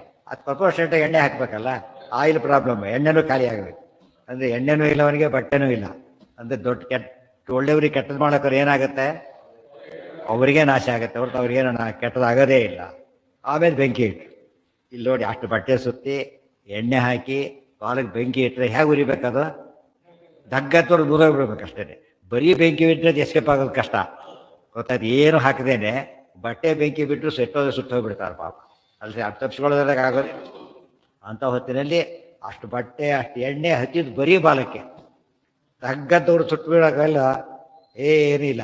ಬಾಲದ ತುದಿಗೆ ಅಷ್ಟೇ ಉರಿತಾರೆ, ಬೇರೆ ಕಡೆ ಉರಿತಾ ಇಲ್ಲ, ಬಾಲದ ತುದಿಗೆ ಮಾತ್ರ. ಅದನ್ನೇ ಕಾವ್ಯದಲ್ಲಿ ಹೇಳಬೇಕಾದ್ರೆ ಅದು ಹೇಗಿತ್ತು ಅಂದರೆ, ಬೆಂಕಿ ಹೊಡಿತಾ ಇದೆ ಬಾಲದ ತುದಿಗೆ. ಹೇಗಿತ್ತು ಅಂದರೆ ರತ್ನದೀಪ ಇದ್ದಾಗಿತ್ತು ಅಂತ ಹೇಳ್ತಾರೆ. ರತ್ನದೀಪ ಏನು ಮಾಡುತ್ತೆ? ಸುಡೋದಲ್ಲಿ ಬೇರೆ ಬೆಳಕು ಬರುತ್ತೆ ಅಷ್ಟೇ ಹೊರತು ಸುಡೋದೇ ಇಲ್ಲ. ಯಾತಕ್ಕೆ ಸುಡಲಿಲ್ಲ ಅಗ್ನಿ? ಇಲ್ಲೇ ಹೇಳ್ತಾರೆ, ನದಾಹತ ತ್ವರುತ್ಸಕೋ ಹುತಾಶನ. ಆದರೆ ಬಾಲ ಸುಡಲೇ ಇಲ್ಲ. ಹನುಮಂತನ ಬಾಲವನ್ನು ಅಗ್ನಿ ಸುಡಲೇ ಇಲ್ಲ. ಯಾತಕ್ಕೆ? ಮೊದಲು ಬಟ್ಟೆ ಸುಡಲೇ ಎಲ್ಲ ಫೇವರಬಲ್ ಆಗಿದೆ, ಅಗ್ನಿ ಸುಡಲಿಕ್ಕೆ ಎಲ್ಲ ಅನುಕೂಲ ಇದೆ. ಗೊತ್ತಾಯ್ತಾ? ಯಾರು ಆರಿಸೋರು ಯಾರೂ ಇಲ್ಲ ಅಲ್ಲಿ. ಆರಿಸೋರು ಯಾರೂ ಇಲ್ಲ, ಭೀಷಣ ಆರಿಸೋಕೆ ಆಗೋದೇ ಇಲ್ಲ. ಅಂಥ ವ್ಯವಸ್ಥೆ ಒಳಗೆ ಬಿಡೋದಿಲ್ಲ ರಾವಣ, ಆಗೋದೇ ಇಲ್ಲ. ಅಷ್ಟು ಜೋರಾಗಿ ಹಚ್ಚಿದ್ರು ಕೂಡ ಬೆಂಕಿ ತಾನೇ ಸುಡಲಿಲ್ಲ ಅಂತ. ಬೆಂಕಿ ತಾನೇ ಸುಡಲಿಲ್ಲ. ಯಾತಕ್ಕೆ? ಮರುತ್ಸಖ, ಮರುತ್ಸಖೋ ಹುತಾಶನಃ. ಏನು? ಅಗ್ನಿ ಮತ್ತು ವಾಯು ಇಬ್ಬರು ಕೂಡ ಎಂಥವ್ರವರು? ಸಖ ಅಂದರೆ ಫ್ರೆಂಡ್ಸ್ ಅಲ್ಲ. ಮೇಲ್ನೋಟ ಕನ್ನಡದಲ್ಲಿ ಕಥಾ ಫ್ರೆಂಡನೇ ಈಕ್ವಲ್ ಅಂತ ಆಗತ್ತೆ. ಹಾಗಲ್ಲ, ಸಂಸ್ಕೃತದಲ್ಲಿ ಹಾಗಲ್ಲ ಅರ್ಥ. ಅದಕ್ಕೆ ಮುಖ್ಯಾರ್ಥ ಬೇರೆ. ಸಖ ಅಂದ್ರೇನೀಗ ಉಪಜೀವ್ಯ ಉಪಜೀವಕ. ಉಪಜೀವ್ಯ ಅಂದ್ರೇನು? ಬೆಂಕಿ ಇಲ್ಲದೇನೆ ಗಾಳಿ ಇರ್ಬೋದು, ಗಾಳಿ ಇಲ್ಲದೆ ಬೆಂಕಿ ಇರ್ಲಿಕ್ಕಾಗೋದಿಲ್ಲ. Always dependent. ಬೆಂಕಿ ಹಾರಿಸ್ಬೇಕಾದ್ರೆ ಏನು ನೀರು ಹಾಕಬೇಕಾಗಿಲ್ಲ. ಆಕ್ಸಿಜನ್ ತೆಗೆದಾಕ್ಬಿಟ್ರೆ ಇದೇನಾಗುತ್ತೆ? ಅದಕ್ಕೆ ಆ ಕಾರ್ಬನ್ ಡೈಆಕ್ಸೈಡ್ ಎಲ್ಲ ಆರೋಗ್ಬಿಡುತ್ತೆ. ಫೈರ್ ಎಸ್ಟಿಂಗ್ವಿಷರ್ ಏನಾದ್ರು ಮೇನ್ಲಿ ಅದು ಕಾರ್ಬನ್ ಡೈಆಕ್ಸೈಡ್ ಎಲ್ಲ ಪೂರ್ತಿ ಆರೋಗ್ಬಿಡುತ್ತೆ. ನೀರು ಕೂಡ ಹಾಕಬೇಕಾಗಿಲ್ಲ. ಅಂದ್ರೆ ಅರ್ಥ ಏನೋ? ಗಾಳಿ ಮೇಲೆ ಪೂರ್ತಿ ಉಪಜೀವ್ಯ ಅಂತ ಕರೀತಾರೆ. ಉಪಜೀವ್ಯ ಅಂದ್ರೇನು? ಅದನ್ನು ಅವಲಂಬಿಸಿಯೇ ಬದುಕಿರೋದು ಅಂತ. ಅವಲಂಬಿಸಿಯೇ ಬದುಕಿರೋದು. ಮತ್ತು ಅಗ್ನಿ ವಾಯು ಇಲ್ಲದವರೆ ಹತ್ತೋದಿಲ್ಲ, ಅಲ್ಲ ಹತ್ತಿದ್ದು ಉರಿಯೋದಿಲ್ಲ, ಆದರೂ ಎಳೋದು ಆರೋಗ್ಬಿಡುತ್ತೆ. ಅದು ಟೋಟಲ್ ಡಿಪೆಂಡೆಂಟ್. ಏನಾಗುತ್ತೆ? ಶುರು ಮಾಡಿದ್ರೆ ಸ್ಟಾರ್ಟರ್ ಯಾವಾಗಲೂ ಬೇಡ, ಸ್ಟಾರ್ಟ್ ಮಾಡೋಕ್ಕೆ ಬೇಕು, ಆಮೇಲೆ ಸ್ಟಾರ್ಟರ್ ಬೇಕಾಗಿಲ್ಲ. ಗೊತ್ತಾಯ್ತು? ಇದು ಹಾಗಲ್ಲ. ಎವ್ರಿ ಸ್ಟೇಜಲ್ಲಿ ಏನು ಬೇಕು ಅಗ್ನಿಗೆ? ವಾಯು ಬೇಕು. ಆದ್ದರಿಂದನೇ ಅದು ಉರ್ಲಿಕ್ಕೆ ಹೋಗಿ ಏನಾಗುತ್ತೆ? ಇನ್ನೂ ಜೋರಾಗಿ ಆರುತ್ತಷ್ಟೇ, ಸಾಧ್ಯನೇ ಇಲ್ಲ. ಅದರಿಂದಾಗಿನೇ ಇಲ್ಲಿ ತುಂಬ ಜನ ಅರ್ಥ ಬರಿಬೇಕಾರೆ ನಮ್ಮವರೆಲ್ಲ ಬೇರೆ ಅರ್ಥ ಏನು ಮಾಡಿಬಿಡ್ತಾರೆ, ಅದಕ್ಕೆಲ್ಲ ಇಬ್ಬರು ಈಕ್ವಲ್ ಅಂತ ತಿಳ್ಕೊಂಡ್ಬಿಡ್ತಾರೆ. ತಪ್ಪದು. ಹನುಮಂತ ಅದಕ್ಕೆ ಮೂಲ ಉಪಜೀವ್ಯನಾಗಿರೋದ್ರಿಂದ ಏನು ಮಾಡಿ ಅಗ್ನಿ ಸುಡಕ್ಕೆ ಆಗೋದಿಲ್ಲ. ಆದ್ದರಿಂದ ಅಗ್ನಿ ಸುಡಲೇ ಇಲ್ಲ, ಅಗ್ನಿ ಸುಡತಕ್ಕಂಥ ಚಾನ್ಸೇ ಇಲ್ಲ. ಆ ರೀತಿ ಆಯಿತು. ನ್ಯಯೋಜಯತ್ ನಿಶಾಚರ ಯಥಾಸ್ಯ ವಸ್ತ್ರ ಸಂಚಯೈ ವಿಧಾಯ ಪುಚ್ಛಂ ಅಗ್ನಯೇ ದದುರ್ದದಾಹ ನಾಸ್ಯ ತತ್ ಮರುತ್ಸಕಃ ಹುತಾಶನಃ. ದದಾಹ ನ, ಅದಕ್ಕೆ ಸುಡಲೇ ಇಲ್ಲ. ಇದು ಅರ್ಥ ಮಾಡಿಕೊಂಡ್ರೆ ನಮಗೆ ತುಂಬ ಜನಕ್ಕೊಂದು ವಿಷಯ ಗೊತ್ತಾಗುತ್ತೆ. ಮರುತ್ಸಖನಾಗಿದ್ದರಿಂದನೇ ಅಗ್ನಿಗೆ ಹನುಮಂತನನ್ನು ಸುಡಲಿಕ್ಕಾಗಲಿಲ್ಲ, ಸುಡಲಿಕ್ಕಾಗೋದೂ ಇಲ್ಲ. ದೇವರನ್ನ ಸಖ ಅಂತ ಕರಿಬೇಕು ನಾವು. ಆಚಾರ್ಯರು ಹೋಗ್ತಾರೆ, 3 ದೇವಸ್ಥಾನಗಳಿಗೆ ಹೋಗ್ತಾರೆ. ಆಗ ಮಧ್ಯೆಯರು ಕೇಳ್ತಾರೆ, 3 ವರ್ಷದ ಕೂಸು ಅಷ್ಟೇ ಆಚಾರ್ಯರಾಗ, ಒಬ್ಬನೇ ಹೇಗೆ ಬಂದು ಎಷ್ಟು ದೂರ ಅಂತ ಕೇಳಿದರೆ, ನನು ಸಖ ಮಮ ಕಾನನಗೋ ಬಿಹು. ನನ್ನಿಂದ ಯಾರಿದ್ರು? ಕಾನನಗ ಬಿಹು, ದೇವರಿದ್ದ ಅಂತ ಹೇಳ್ತಾರೆ. ಸಖ ಪದ ಬಂದಿದೆ ಅಲ್ಲಿಗೆ. ಸಖ ಅಂದ್ರೇನು? ಈ ಅರ್ಥದಲ್ಲಿ ಸಖ. ದೇವರು ನಮಗೆಲ್ಲ ಸಖ. ಯಾವ ರೀತಿಯ ಸಖ? ಅಗ್ನಿಗೆ ಗಾಳಿ ಹೇಗೋ ಹಾಕಿ, ಅಂದರೆ ಉಪಜೀವ್ಯ. ನಮ್ಮೆಲ್ಲರಿಗೂ ಮೂಲ ಕಾರಣ ಭಗವಂತ, ಕಾರಣಕ್ಕೂ ಕಾರಣ. ನಾರಾಯಣಾಮರ ಕಾರಣ ಒಂದೇ, ಕಾರಣ ಪೂರ್ಣವರೇಣ್ಯ. ಸಕಾರಣಂ ಕಾರಣತಸ್ತತೋಪಿ ತಸ್ಯಾಪಿ ಹೇತು ಪರಹೇತು. ಎಲ್ಲಿ ಶ್ಲೋಕ ಅದು? ಬ್ರಹ್ಮಪಾರಸ್ತೋತ್ರ ನಿತ್ಯ ಹೇಳೋ ಶ್ಲೋಕ ಅದು. ಸಕಾರಣಂ ಕಾರಣತಸ್ತತೋಪಿ ತಸ್ಯಾಪಿ ಹೇತು ಪರಹೇತು. ಎಷ್ಟು ಕ್ಲಿಯರ್ ಬರ ಹೇಳಿದ್ದಾರೆ. ಆದ್ದರಿಂದ ಹನುಮಂತನನ್ನ ಸಖ ಫ್ರೆಂಡ್ ಎಂಬ ದೃಷ್ಟಿಯಿಂದ ಬಿಟ್ಟ ಅಂತ ತಿಳ್ಕೊಳ್ಳೋಕೆ ಹೋಗಬಾರದು, ಸ್ವಾಮಿ ಅನ್ನೋ ದೃಷ್ಟಿಯಿಂದ ಬಿಟ್ಟ. ಇದನ್ನು ಹೇಳಿದೆ. ಮರುತ್ಸಖೋ ಹುತಾಶನಃ. ಆಗ ಮುಂದೇನಾಯ್ತು ನೋಡಿ. ಮರುತ್ಸಖಃ ಹುತಾಶನಃ ಮಮರ್ಷ ಸರ್ವಚೇಷ್ಟಿತಂ. ಇಲ್ಲಿ ತಮಾಷೆ ಅಂದರೆ ಅಗ್ನಿ ಯಾರನ್ನ ಸುಡಲಿಲ್ಲ? ಹನುಮಂತನ ಸುಡಲಿಲ್ಲ. ಆದರೆ ಅಗ್ನಿ ಪ್ರಹ್ಲಾದನ ಸುಡಲಿಲ್ಲ. ಅಲ್ಲಿ ಹಿರಣ್ಯಕಶಿಪು ಬಿಟ್ಟ ಅಗ್ನಿ ಪ್ರಹ್ಲಾದನ ಸುಡಲಿಲ್ಲ. ಯಾತಕ್ಕೆ? ವಾಯುದೇವರ ಆವೇಶ ಇತ್ತು. ಅದು ವಾಯುದೇವರ ಆವೇಶ ಇದ್ದರೂ ಕೂಡ ಏನಾಗೋದಿಲ್ಲ, ಸುಳ್ಳಕ್ಕಾಗ. ಉದಾಹರಣೆಗೆ ಒಂದು ಪಾತ್ರೆಯಲ್ಲಿ ಬೆಂಕಿ ಹಾಕಿಟ್ಟಿದ್ದಾರೆ, ಗೊತ್ತಾಯ್ತಾ? ಆದ್ರೆ ಪಕ್ಕದಲ್ಲಿ ಸಕ್ಕರೆ ಇಟ್ಟಿದ್ದಾರೆ, ಇರುವೆ ಹೋಗಲ್ಲ ಅಲ್ಲಿಗೆ. ಯಾತಕ್ಕೆ? ಬೆಂಕಿ ಇಟ್ಟು ಪಾತ್ರೆ ಹತ್ರ ಹೋಗಲ್ಲ. ಯಾತಕ್ಕೆ ಅಂತ ಕೇಳಿದರೆ, ಪಾತ್ರೆಯಲ್ಲಿ ಬೆಂಕಿ ಇದ್ದ ಪಾತ್ರೆ ಏನಾಗಿದೆ ಈಗ? ಅದು ಬಿಸಿಯಾಗಿಬಿಟ್ಟಿದೆ. ಆವೇಶ ಅಂದ್ರೆ ಹಾಗೆ. ವಾಯುದೇವರ ಆವೇಶ ಇದ್ದಿದ್ದು ಪ್ರಹ್ಲಾದನಿಗೆ ಏನಾಗಿದೆ ಈಗ? ಅಗ್ನಿ ಹತ್ರ ಬರಾಗಿಲ್ಲ. ಅಗ್ನಿ ಸುಡೋದಿಲ್ಲ. ಅದು ಎಷ್ಟು ಪ್ರಯತ್ನ ಪಟ್ಟರು ಸುಳ್ಳಕ್ಕೆ ಸಾಧ್ಯ ಇಲ್ಲ. ನಮ್ಮಲ್ಲೇ ತಗೊಳ್ಳಿ, ಒದ್ದೆ ಬಟ್ಟೆ ಇದೆ, ತಕ್ಷಣ ಹಾಕಿ ಸುಳ್ಳಕ್ಕಾಗಲ್ಲ. ಒದ್ದೆ ಬಟ್ಟೆ ಏನಾಗಬೇಕದು ನಿಧಾನವಾಗಿ ಅದು ಏನಾಗಿ ಡ್ರೈ ಆಗಬೇಕು, ಆಮೇಲೆ ಸುಡೋದು. ಸೊ ಅಗ್ನಿ ಸುಡಬೇಕಿತ್ತು, ಬಟ್ಟೆನ ಸುಲಭ ಸುಡುತ್ತೆ, ನೀರಿದ್ದು ಸುಡಲಿಲ್ಲ. ಅರ್ಥ ಏನದಕ್ಕಾಗ? ಯಾಕೆ? ನೀರು ಒಳಗೆ ಸೇರಿದ್ದಕ್ಕೆ ಸುಡ್ಲಕ್ಕಾಗಲಿಲ್ಲ. ಸೊ ವಾಯುದೇವರು ಒಳಗೆ ಸೇರಿದ್ದಕ್ಕೆ ಏನಾಯ್ತು? ಈಗ ಸುಡ್ಲಕ್ಕಾಗಲಿಲ್ಲ. ಸೊ ವಾಯುದೇವರನ್ನು ಸುಡೋದಿಲ್ಲ, ವಾಯುದೇವರಲ್ಲಿ ಭಕ್ತರನ್ನು ಕೂಡ ಸುಡ್ಲಕ್ಕಾಗೋದಿಲ್ಲ. ಈಗ ಸುಲಭ ಆಯ್ತು. ಈಗ ವಾಯುದೇವರ ಆವೇಶ ಇದ್ದು ಪ್ರಹ್ಲಾದನ್ನೇ ಏನು ಮಾಡದೆ ಹೋದಾಗ ವಾಯುದೇವರಾದ ಹನುಮಂತನನ್ನು ಏನು ಮಾಡೋಕ್ಕೆ ಸಾಧ್ಯ ಇದೆ? ಆಗಲಿ ಏನು ಮಾಡಲೇ ಇಲ್ಲ. ಇದನ್ನೆಲ್ಲ ಯೋಚನೆ ಮಾಡಿದ್ರೆ ಏನಾಗಬೇಕಾಗಿತ್ತು? ಈ ರಾವಣ ಪ್ರಯತ್ನ ಪಟ್ಟಿದ್ದು ಯಾರನ್ನ ಸುಡ್ಲಿಕ್ಕೆ, ಅವನೇ ಹಿರಣ್ಯಕಶಿಪು ಆಗಿದ್ದವರು.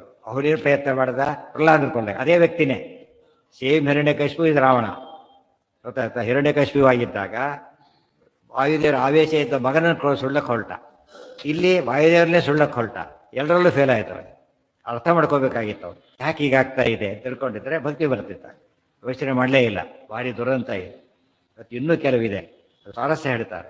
ಈ ಅಗ್ನಿಗೆ ಏನು ಮಾಡಿದ್ರು ಕೂಡ ಏನಾಗ್ತಾ ಇಲ್ಲ, ಹನುಮಂತನ ಬಾಲ ಸುಳ್ಳಕ್ಕಾಗ್ತಾ ಇಲ್ಲ. ಹೋಲಪ್ಪ ಕೆಟ್ಟೋಗಿದೆ, ಇಲ್ಲ ಊರು ಸುಡ್ತಾ ಇದೆ ಈ ಮಧ್ಯೆ, ಲಂಕಾಪಟ್ಟು ಅದೆಲ್ಲ ದಗ ಉರಿದು ಹೋಗ್ತಾ ಇದೆ. ಅಂದರೆ ಎಷ್ಟು ಡಿಫ್ರೆನ್ಸ್ ಇದೆ. ಈಗ ಎಲ್ಲಿದೆಯೋ ಅದು ಸುಡ್ತಾ ಇಲ್ಲ, ಇಟ್ಟಲ್ಲೆಲ್ಲ ಸುಡ್ತಾ ಹೋಗ್ತಾ ಇದೆ. ಮತ್ತೆ ಅದಕ್ಕೆ ಅಗ್ನಿಗೊಂದು ಹೆಸರಿದೆ, ಆಶ್ರಯಾಶ ಅಂತ ಹೆಸರಿದೆ. ಆಶ್ರಯಾಶ. ಆಶ್ರಯಾಶ ಅಂದ್ರೆ ಏನು? ಆಶ್ರಯ ಆಗಿರೋ ಜಾಗನೇ ಸುಟ್ಟು ಬಿಡುತ್ತೆ ಅಂತ. ಅಂದ್ರೆ ಬಟ್ಟೆ ಮೇಲೆ ಬೆಂಕಿ ಇಡಿ, ಏನಾಗುತ್ತದು? ಬಾಪ ನನ್ನ ಮೇಲೆ ಇಟ್ಕೊಂಡಿದ್ದೆ ಅಂತ ಬಿಡೋದಿಲ್ಲ, ಫಸ್ಟ್ ಅದನ್ನೇ ಸುಡುತ್ತೆ. ಆ ದೃಷ್ಟಿಯಿಂದ ಆಶ್ರಯ ಯಾರೀಗ? ಅಗ್ನಿಗೆ ಇಲ್ಲಿರೋದು ವಾಯುದೇವರು, ಹನುಮಂತನ ಬಾಲ. ಫಸ್ಟ್ ಏನು ಸುಡಬೇಕಾಗಿತ್ತು? ಅದನ್ನ ಬಾಲ ಸುಡಬೇಕಾಗಿತ್ತು. ಆದ್ರೆ ಆಗಿದ್ದೇನೋ ಏನೂ ಸುಳ್ಳಕ್ಕಾಗಲಿಲ್ಲ. ಅಂದರೆ ಅದು ಅಗ್ನಿಯ ಸಾಮರ್ಥ್ಯ ಏನೂ ಇಲ್ಲ ಅಂತಾಯ್ತು. ಅಗ್ನಿಗೆ ವಾಯುದೇವರು ಸುಡ್ತಕ್ಕಂಥ ಸಾಮರ್ಥ್ಯ ಯಾವ ಕಾಲಕ್ಕೂ ಇಲ್ಲ. ಅಲ್ಲೇ ಆಗಲಿಲ್ಲ. ನಾರಾಯಣಾಸ್ತ್ರ ಬಿಟ್ಟಾಗ ಸುಡ್ಲಕ್ಕಾಗಲಿಲ್ಲ, ಬ್ರಹ್ಮಸುರಾಸ್ತ್ರ ಸುಡಲಿಲ್ಲ, ಈ ಬ್ರಹ್ಮಾಸ್ತ್ರ ಸುಟ್ಟಿಲ್ಲ. ಈ ಮಧ್ಯೆ ಎಲ್ಲ ಯೋಚನೆ ಮಾಡಿದರೆ ವಾಯುದೇವರು ನಂಬಿದರೆ ಜನ್ಮಾದಿ ವ್ಯಾಧ್ಯುಪಾದಿ ಪ್ರತಿಹತಿ ವಿರಹ ಪ್ರಾಪಕಾಣ, ಯಾವುದೇ ರೋಗ ರುಜಿನ ಆಪತ್ತಿನ ಭಯ ಇರೋದಿಲ್ಲ. ಮಾಧುರಿಗೆ ಅಂತ ಕೇಳಿದರೆ ನಂಬದ ಮಾಧುರಿಗಿರುತ್ತೆ, ನಂಬಿದರೆ ಏನಿರೋದಿಲ್ಲ, ಇಲ್ಲ ಸಾಧ್ಯ ಇಲ್ಲ. ಇದು ಅರ್ಥ ಮಾಡ್ಕೊಂಡಾಗ ಪ್ರಹ್ಲಾದ ನಂಬಿದ್ದಕ್ಕೆ ಎಷ್ಟು ಉಪಯೋಗ ಆಯ್ತದೆ. ಧೈರ್ಯ ಚಾಲೆಂಜ್ ಮಾಡ್ತಿದ್ದೆ, ಬೇಕಾದ ಮಾಡೋ, ನಾನಂತೂ ಬಿಡೋದಿಲ್ಲ ಅಂತ. ಸಖ ಅದು ಪದ ಸಂಸ್ಕೃತದಲ್ಲಿ ಎರಡು ಅರ್ಥ ಇದೆ ಅದಕ್ಕೆ. ಅದು ಸ್ವಾಮಿ ಅಂತ ಎಲ್ಲ ಬಿಸ್ತು ತಪ್ಪು ತಿಳ್ಕೊಳ್ಳಿ ಅಂತ ಹೇಳ್ಬಿಟ್ಟು ಅಷ್ಟೇ. ದೇವ್ರು ಯಾತಕ್ಕೆ ಈರುಳ್ಳಿ ತಿನ್ನಬೇಡ ಅಂತ ಹೇಳಿದ್ರೆ ಬದಲು ಈರುಳ್ಳಿನ ಸುಡದೆ ಮಾಡಿ ಉಳಿಸ್ತಾ ಹೋಗಿದ್ರೆ, ಸುಡಿಸಿ ಯಾವುದೋ ತಿನ್ನಬೇಡ ಅಂತ ಯಾಕೆ ಹೇಳ್ಬೇಕು? ಅಲ್ಲೇನು ಉಡಿಸಿದ್ರೆ ಮುಗಿದೋಗ್ತಾ ಇತ್ತು. ಹೆಂಡ ಕುಡಿಬೇಡ್ರಿ, ಹೆಂಡನೇ ಬರೋದಂತೆ ಮಾಡಿದ್ರೆ ಮುಗಿದೋಯ್ತು. ಸಿಂಪಲ್ ಆಗ್ತಿದ್ದಿಲ್ಲ. ದೇವ್ರ ಸರ್ವತ್ರ ಸ್ವತಂತ್ರ, ಅದು ಬೇರೆ. ಯಾಕೆ ಮಾಡಲಿಲ್ಲ? ಅಂಥವ್ರು ಇದ್ದಾರೆ, ಅವರಿಗೂ ಫುಡ್ ಆಗಬೇಕು, ಗೊತ್ತಾಯ್ತಾ? ಸೊ ಬಿಸ್ತಿರು ತಿಳ್ಕೊಳ್ಳಿ. ಆದರೂ ಕೂಡ ಏನಂತ ಅರ್ಗಂಟೆ ಕಾಮನ್ ಸೆನ್ಸ್ ತಿಳ್ಕೊಳ್ಳೋಕ್ಕಾಗೋದಿಲ್ಲ, ಇಲ್ಲ ಅಂತ ತಿಳ್ಕೊತಾರೆ. ತಿಳ್ಕೊಳ್ಳಿ, ಅದಕ್ಕೆ ಅವ್ರ ತಪ್ಪು. ತಿಳ್ಕೊಂಡಿದ್ದು ತಪ್ಪು, ಅಲ್ಲೇ ಪಾಪ ಸುಟ್ಟೋಗಿದ್ದು ಮೊದಲನೇ ಪಾಪ. ಬಂದು ಬೇಕಾದಷ್ಟು ಪಾಪಕ್ಕೆ ಹೋಗ್ತಾರೆ. ಎಲ್ಲದನ್ನು ಪೂರ್ತಿ ಬಿಡಿಸಿ ಹೇಳೋದಿಲ್ಲ ಶಾಸ್ತ್ರ, ಗೊತ್ತಾಯ್ತಾ? ನಿರ್ಣಯ ಅಷ್ಟು ತಿಳ್ಕೊಂಡ್ರೆ ಉಳಿದೆಲ್ಲ ಅರ್ಥ ಆಗ್ಬಿಡುತ್ತೆ. ಮತ್ತು ಆಚಾರ್ಯ ಹೇಳಬೇಕಾದ್ರೆ ಬೇರೆ ಇಲ್ಲಿ ಹೇಳೋದಿಲ್ಲ, ಬೇರೆ ಕಡೆ ಹೇಳ್ತಾರೆ, ಒಂದೇ ಕಡೆ ಹೇಳೋದಿಲ್ಲ ಆಚಾರ್ಯರು. ಅದಕ್ಕೆ ಒಂದು ಪುಸ್ತಕ ಓದ್ಬಿಟ್ಟು ಎಲ್ಲ ಜ್ಞಾನ ಬರಬಾರ್ದು. ಏನಾಗಬೇಕು ಅದಕ್ಕೆ? ಬಡಿಸೋರು ಕೂಡ ಏನು ಮಾಡ್ತಾರೆ, ಎಲ್ಲ ಬಿಡಿಸ್ಬಿಟ್ರೆ ಮಕ್ಕಳಿಗೆ ಬಡಿಸಿದಾಗ ಹೇಗಿರುತ್ತೆ, ಎಲ್ಲ ಬಡಿಸ್ಬಿಟ್ಟು ಕಲಿಸ್ಬಿಟ್ಟು ಏನಾಗುತ್ತಾಗ ಊಟ ಬಡಿಸಿಟ್ಟು ಬರುತ್ತೆ. ಅದಕ್ಕೆ ಅವ್ರು ಬಡಿಸ್ಕೊಳ್ಳೋಕೆ ಅವಿಡಿಯ ಬೇರೆ ಇರುತ್ತೆ, ಯಾವ ಥರ ಕಲಿಸ್ಕೋಬೇಕು ಅಂತ ಅವ್ರಿಗೆ ಇರುತ್ತೆ. ಅವ್ರು ಕಲಿಸ್ಕೋಬೇಕು, ಕಲಿಸ್ಕೊಳ್ಳೋದು ಬರುತ್ತೆ. ಅದು ಬರದೇ ಇದ್ದವ್ರಿಗೆ ಕಲಿಸ್ಕೊಡ್ತಾರೆ, ಬಂದವರು ಅವರೇ ವೇಸ್ಟ್ ಮಾಡ್ತಾರೆ. ಯಾರು ಅವ್ರು ಏನೋ ವಿಸರಿಸ್ಕೊತಾರೆ. ಅದರ ಅಲ್ಲಿರೋದನ್ನು ಅಲೋಡ್, ಅವ್ರ ಟೇಸ್ಟ್ ಬೇರೆ. ಅದು ಯಾವ ಗ್ರಂಥಗಳಿರುತ್ತೆ. ಈಗ ಒಂದೊಂದಕ್ಕೆ ಸೇರಿಸ್ಕೊಂಡು ಓದ್ಬೋದು ನಾವು. ಆಗ ಹೊಸ ಟೇಸ್ಟ್ ಬರುತ್ತೆ ಒಂದು ಸೇರಿಸ್ಕೊಂಡ್ಬಿಟ್ಟು. ಹೇಳಿತಾ ತಮಾಷೆ ನೋಡಿ, ಮೊಸರು ಹುಳಿಯಿದೆ, ಈಗ ಮಜ್ಜಿಗೆ ಹುಳಿಯಿದೆ, ಏನು ಮಾಡ್ತಾರೆ? ಉಪ್ಪಿನಕಾಯಿ ಹಾಕ್ಸಿರ್ತಾರೆ. ಉಪ್ಪಿನಕಾಯಿ ಹೇಗಿದೆ? ಅದು ಹುಳಿದೆ, ಗೊತ್ತಾಯ್ತಾ? ಅದು ಎರಡು ಹುಳಿ ಸೇರಾಗ್ಬಿಡುತ್ತೆ ಅವರಿಗೆ. ಈ ಸರಿ ಹೋಯ್ತು ಅದು, ಈ ಸರಿ ಹೋಯ್ತು ಅದು. ಆ್ಯಕ್ಚುಲಿ ಏನಾಗಬೇಕು ಅದಕ್ಕೆ? ಜಾಸ್ತಿ ಹುಳಿ ಆಗಬೇಕಾಗಿ ಆಗೋದಿಲ್ಲ. ಅದು ಹುಳಿಯಲ್ಲೂ ಏನಿದೆ? ಭೇದ. ಹುಳಿಯಲ್ಲೂ ಭೇದ ಇದೆ. ಜಡ ಭೇದ ಅಂತ ಅದು ಹೇಳಿ. ಆ ಜಡ ತಮಾಷೆ ಆದರೆ ಟೇಸ್ಟ್ ಚೇಂಜ್ ಮಾಡಿಬಿಟ್ಟು ಯಾವುದು ಬೇಡಾಗಿರುತ್ತೆ ಬೇಕು ಮಾಡುತ್ತದೆ. ಇದೆಲ್ಲ ಆಚರಿಸಿದ್ದ, ಅದು ಊಟಕ್ಕೆ ನೆನಪು ಮಾಡ್ಕೋಬೇಕು. ಅವನ್ನೆಲ್ಲ ಊಟಕ್ಕೆ ಕೂತಾಗ ಆಚರಿಸಿದ್ದ ನೆನಪಾಗುತ್ತೆ. ಪ್ರತಿ ಸ್ಥಳದಲ್ಲೂ ನೆನಪಾಗುತ್ತೆ. ಜೀವತ್ರೈವಿಧ್ಯರು ನೆನಪಾಗುತ್ತೆ. 9 ಪ್ರಮೇಯಗಳು ನೆನಪಾಗುತ್ತೆ, ಸರಿಯಾಗಿ ತಿಳ್ಕೊಂಡು. ಅಲ್ಲಿ ಹೇಳಿದರು ನಡೆದಿದ್ದು. ದದುರ್ದದಾಹ ನಾಸ್ಯ ತನ್ ಮರುತ್ಸಕಃ ತಸ್ಯ ಪುಚ್ಛಮಪಿ ನ ದದಾಹ. ಅವ್ರ ಬಾಲವನ್ನು ಸುಡ್ಲಕ್ಕೂ ಆಗಲಿಲ್ಲ. ಇದನ್ನು ಡೇಂಜರ್ ಮಾಡಿಕೊಂಡ ರಾವಣವನು, ಮಾಡೋದನ್ನು ಉಲ್ಟಾ ಮಾಡಿಕೊಂಡ, ತನ್ನ ಮೇಲೆ ಬೀಳ ಮಾಡಿಕೊಂಡ. ಹುಚ್ಚ ಮಗ್ನಯೇ ಮಮರ್ಷ ಸರ್ವಚೇಷ್ಟಿತಂ, ಅದೆಲ್ಲ ನಾಳೆ ನೋಡೋಣ ಅಂತ ಅದಿಷ್ಟನ್ನು. ಏನು ಹನುಮಂತ ಹೇಗೆ ಲಂಕಾದಹನ ಮಾಡ್ತಾರೆ ಎಂಬುದೇನು ಪ್ರಶ್ನೆ. ಒಂದು ಇನ್ನೂ ಸ್ವಾರಸ್ಯ ಇದೆ. ಬೆಂಕಿನ ಆರಿಸ್ಬೇಕಾದ್ರೆ ಎಲ್ಲ ಬೆಂಕಿನ ಒಂದೇ ರೀತಿ ಆರಿಸ್ಲಿಕ್ಕೆ ಬರೋಲ್ಲ, ಬೇರೆ ಡಿಫರೆಂಟ್ ಇರುತ್ತೆ. ಇವತ್ತು ಉರಿಯೋ ಬೆಂಕಿ ಬೇರೆ, ಈ ಗ್ಯಾಸ್ ಬೆಂಕಿ ಬೇರೆ, ಕರೆಂಟ್ ಬೆಂಕಿ ಬೇರೆ. ಕರೆಂಟ್ ನಲ್ಲಿ ಬಕೆಟ್ ನೀರು ಸುಡ್ಬಿಟ್ರೆ ಏನಾಗುತ್ತೆ, ಇವರೇ ಸುಟ್ಟು ಹೋಗ್ತಾರೆ. ಸರ್ರ ಅಥವಾ ಹೊಡಿತು, ಎಷ್ಟು ಫಾಸ್ಟ್ ಬರುತ್ತೆ ಗೊತ್ತಾ ಅದು. ಸುಮ್ಮನೆ ಟಚ್ ಮಾಡೋ ನೀರನ್ನು ಅಷ್ಟವರೆಗೆ ಹೊಡೆದು ಬಿಟ್ಟಿರುತ್ತೆ ಆಗಲೇ. ಅದೇನು ಕಂಟಿನ್ಯೂಸ್ ಕೂಡ ಇರೋದಿಲ್ಲ. ಇದು ಹನಿ ಸೇರಿಸಿದ್ರೆ ಅಷ್ಟು ಫಾಸ್ಟಾಗಿ ಹೊಡೆದಿರುತ್ತೆ ಹೇಗೆ. ಆದ್ದರಿಂದ ನೀರು ಹಾಕಿ ಹಾರ್ಸಕ್ಕೆ ಹೋಗಬಾರ್ದು. ಪೆಟ್ರೋಲ್ ಬೆಂಕಿ ರಾಶಿ ಏನಾಗುತ್ತೆ, ಆರೋದಿಲ್ಲ ಪೆಟ್ರೋಲ್, ಏನಾಗುತ್ತೆ ಅದು ಮೇಲೆ ಬಂದು ಉರಿತಾ ಇರುತ್ತೆ ಅಷ್ಟೇ. ಸೀಮೆಣ್ಣೆ ಬೆಂಕಿ ಬೇರೆ, ಈ ಬೆಂಕಿ ಬೇರೆ, ಕಟ್ಟಿಗೆ ಬೆಂಕಿ ಬೇರೆ, ಇದ್ಲು ಬೆಂಕಿ ಬೇರೆ, ಈಗ ಎಷ್ಟು ಬೇರೆ, ಆ್ಯಸಿಡ್ ಬೆಂಕಿ ಬೇರೆ. ಆ್ಯಸಿಡ್ ಬೆಂಕಿ ಕಾಣಿಸೋದೇ ಇಲ್ಲ, ಹೇಗೆ ಸುಡ್ತಾ ಇರುತ್ತೆ. ಸುಟ್ಟರೆ ವಾಸಿ ಮಾಡಲಿಕ್ಕೆ ಪೂರ್ತಿ ಒಳಗೆ ಹೋಗಿಬಿಡುತ್ತೆ. ಈ ಬೆಂಕಿ ತಕ್ಷಣ ಒಳಗೆ ಹೋಗಲ್ಲ, ಸ್ಲೋಲಿ ಹೋಗುತ್ತೆ. ಮತ್ತು ಫಸ್ಟ್ ಲೇಯರ್ ಸುಡುತ್ತೆ. ಅದೇನು ಮಾಡುತ್ತದ, ಸೀದಾ ಪೆನಿಟ್ರೇಟ್ ಮಾಡುತ್ತೆ. ಗೊತ್ತಾಯ್ತಾ, ಎಷ್ಟು ವೆರೈಟಿ ಇದೆ ಬೆಂಕಿಯಲ್ಲಿ. ಇದೆಲ್ಲ ಯೋಚನೆ ಮಾಡಿದರೆ ಆಚಾರ ಸಿದ್ಧಾಂತ ಎಲ್ಲ ಕಡೆ ಅನ್ವಯ. ಇದೆಲ್ಲ ಗೊತ್ತಿತ್ತು. ವಿಭೀಷಣ ಸುಮ್ಮನೆ ಇದ್ದುಬಿಟ್ಟ, ಇವರೆಲ್ಲ ನೋಡ್ತಾ ಕೂತಿದ್ದಾರೆ. ಮುಂದೆ ಏನು ಮಾಡ್ತಾರೆ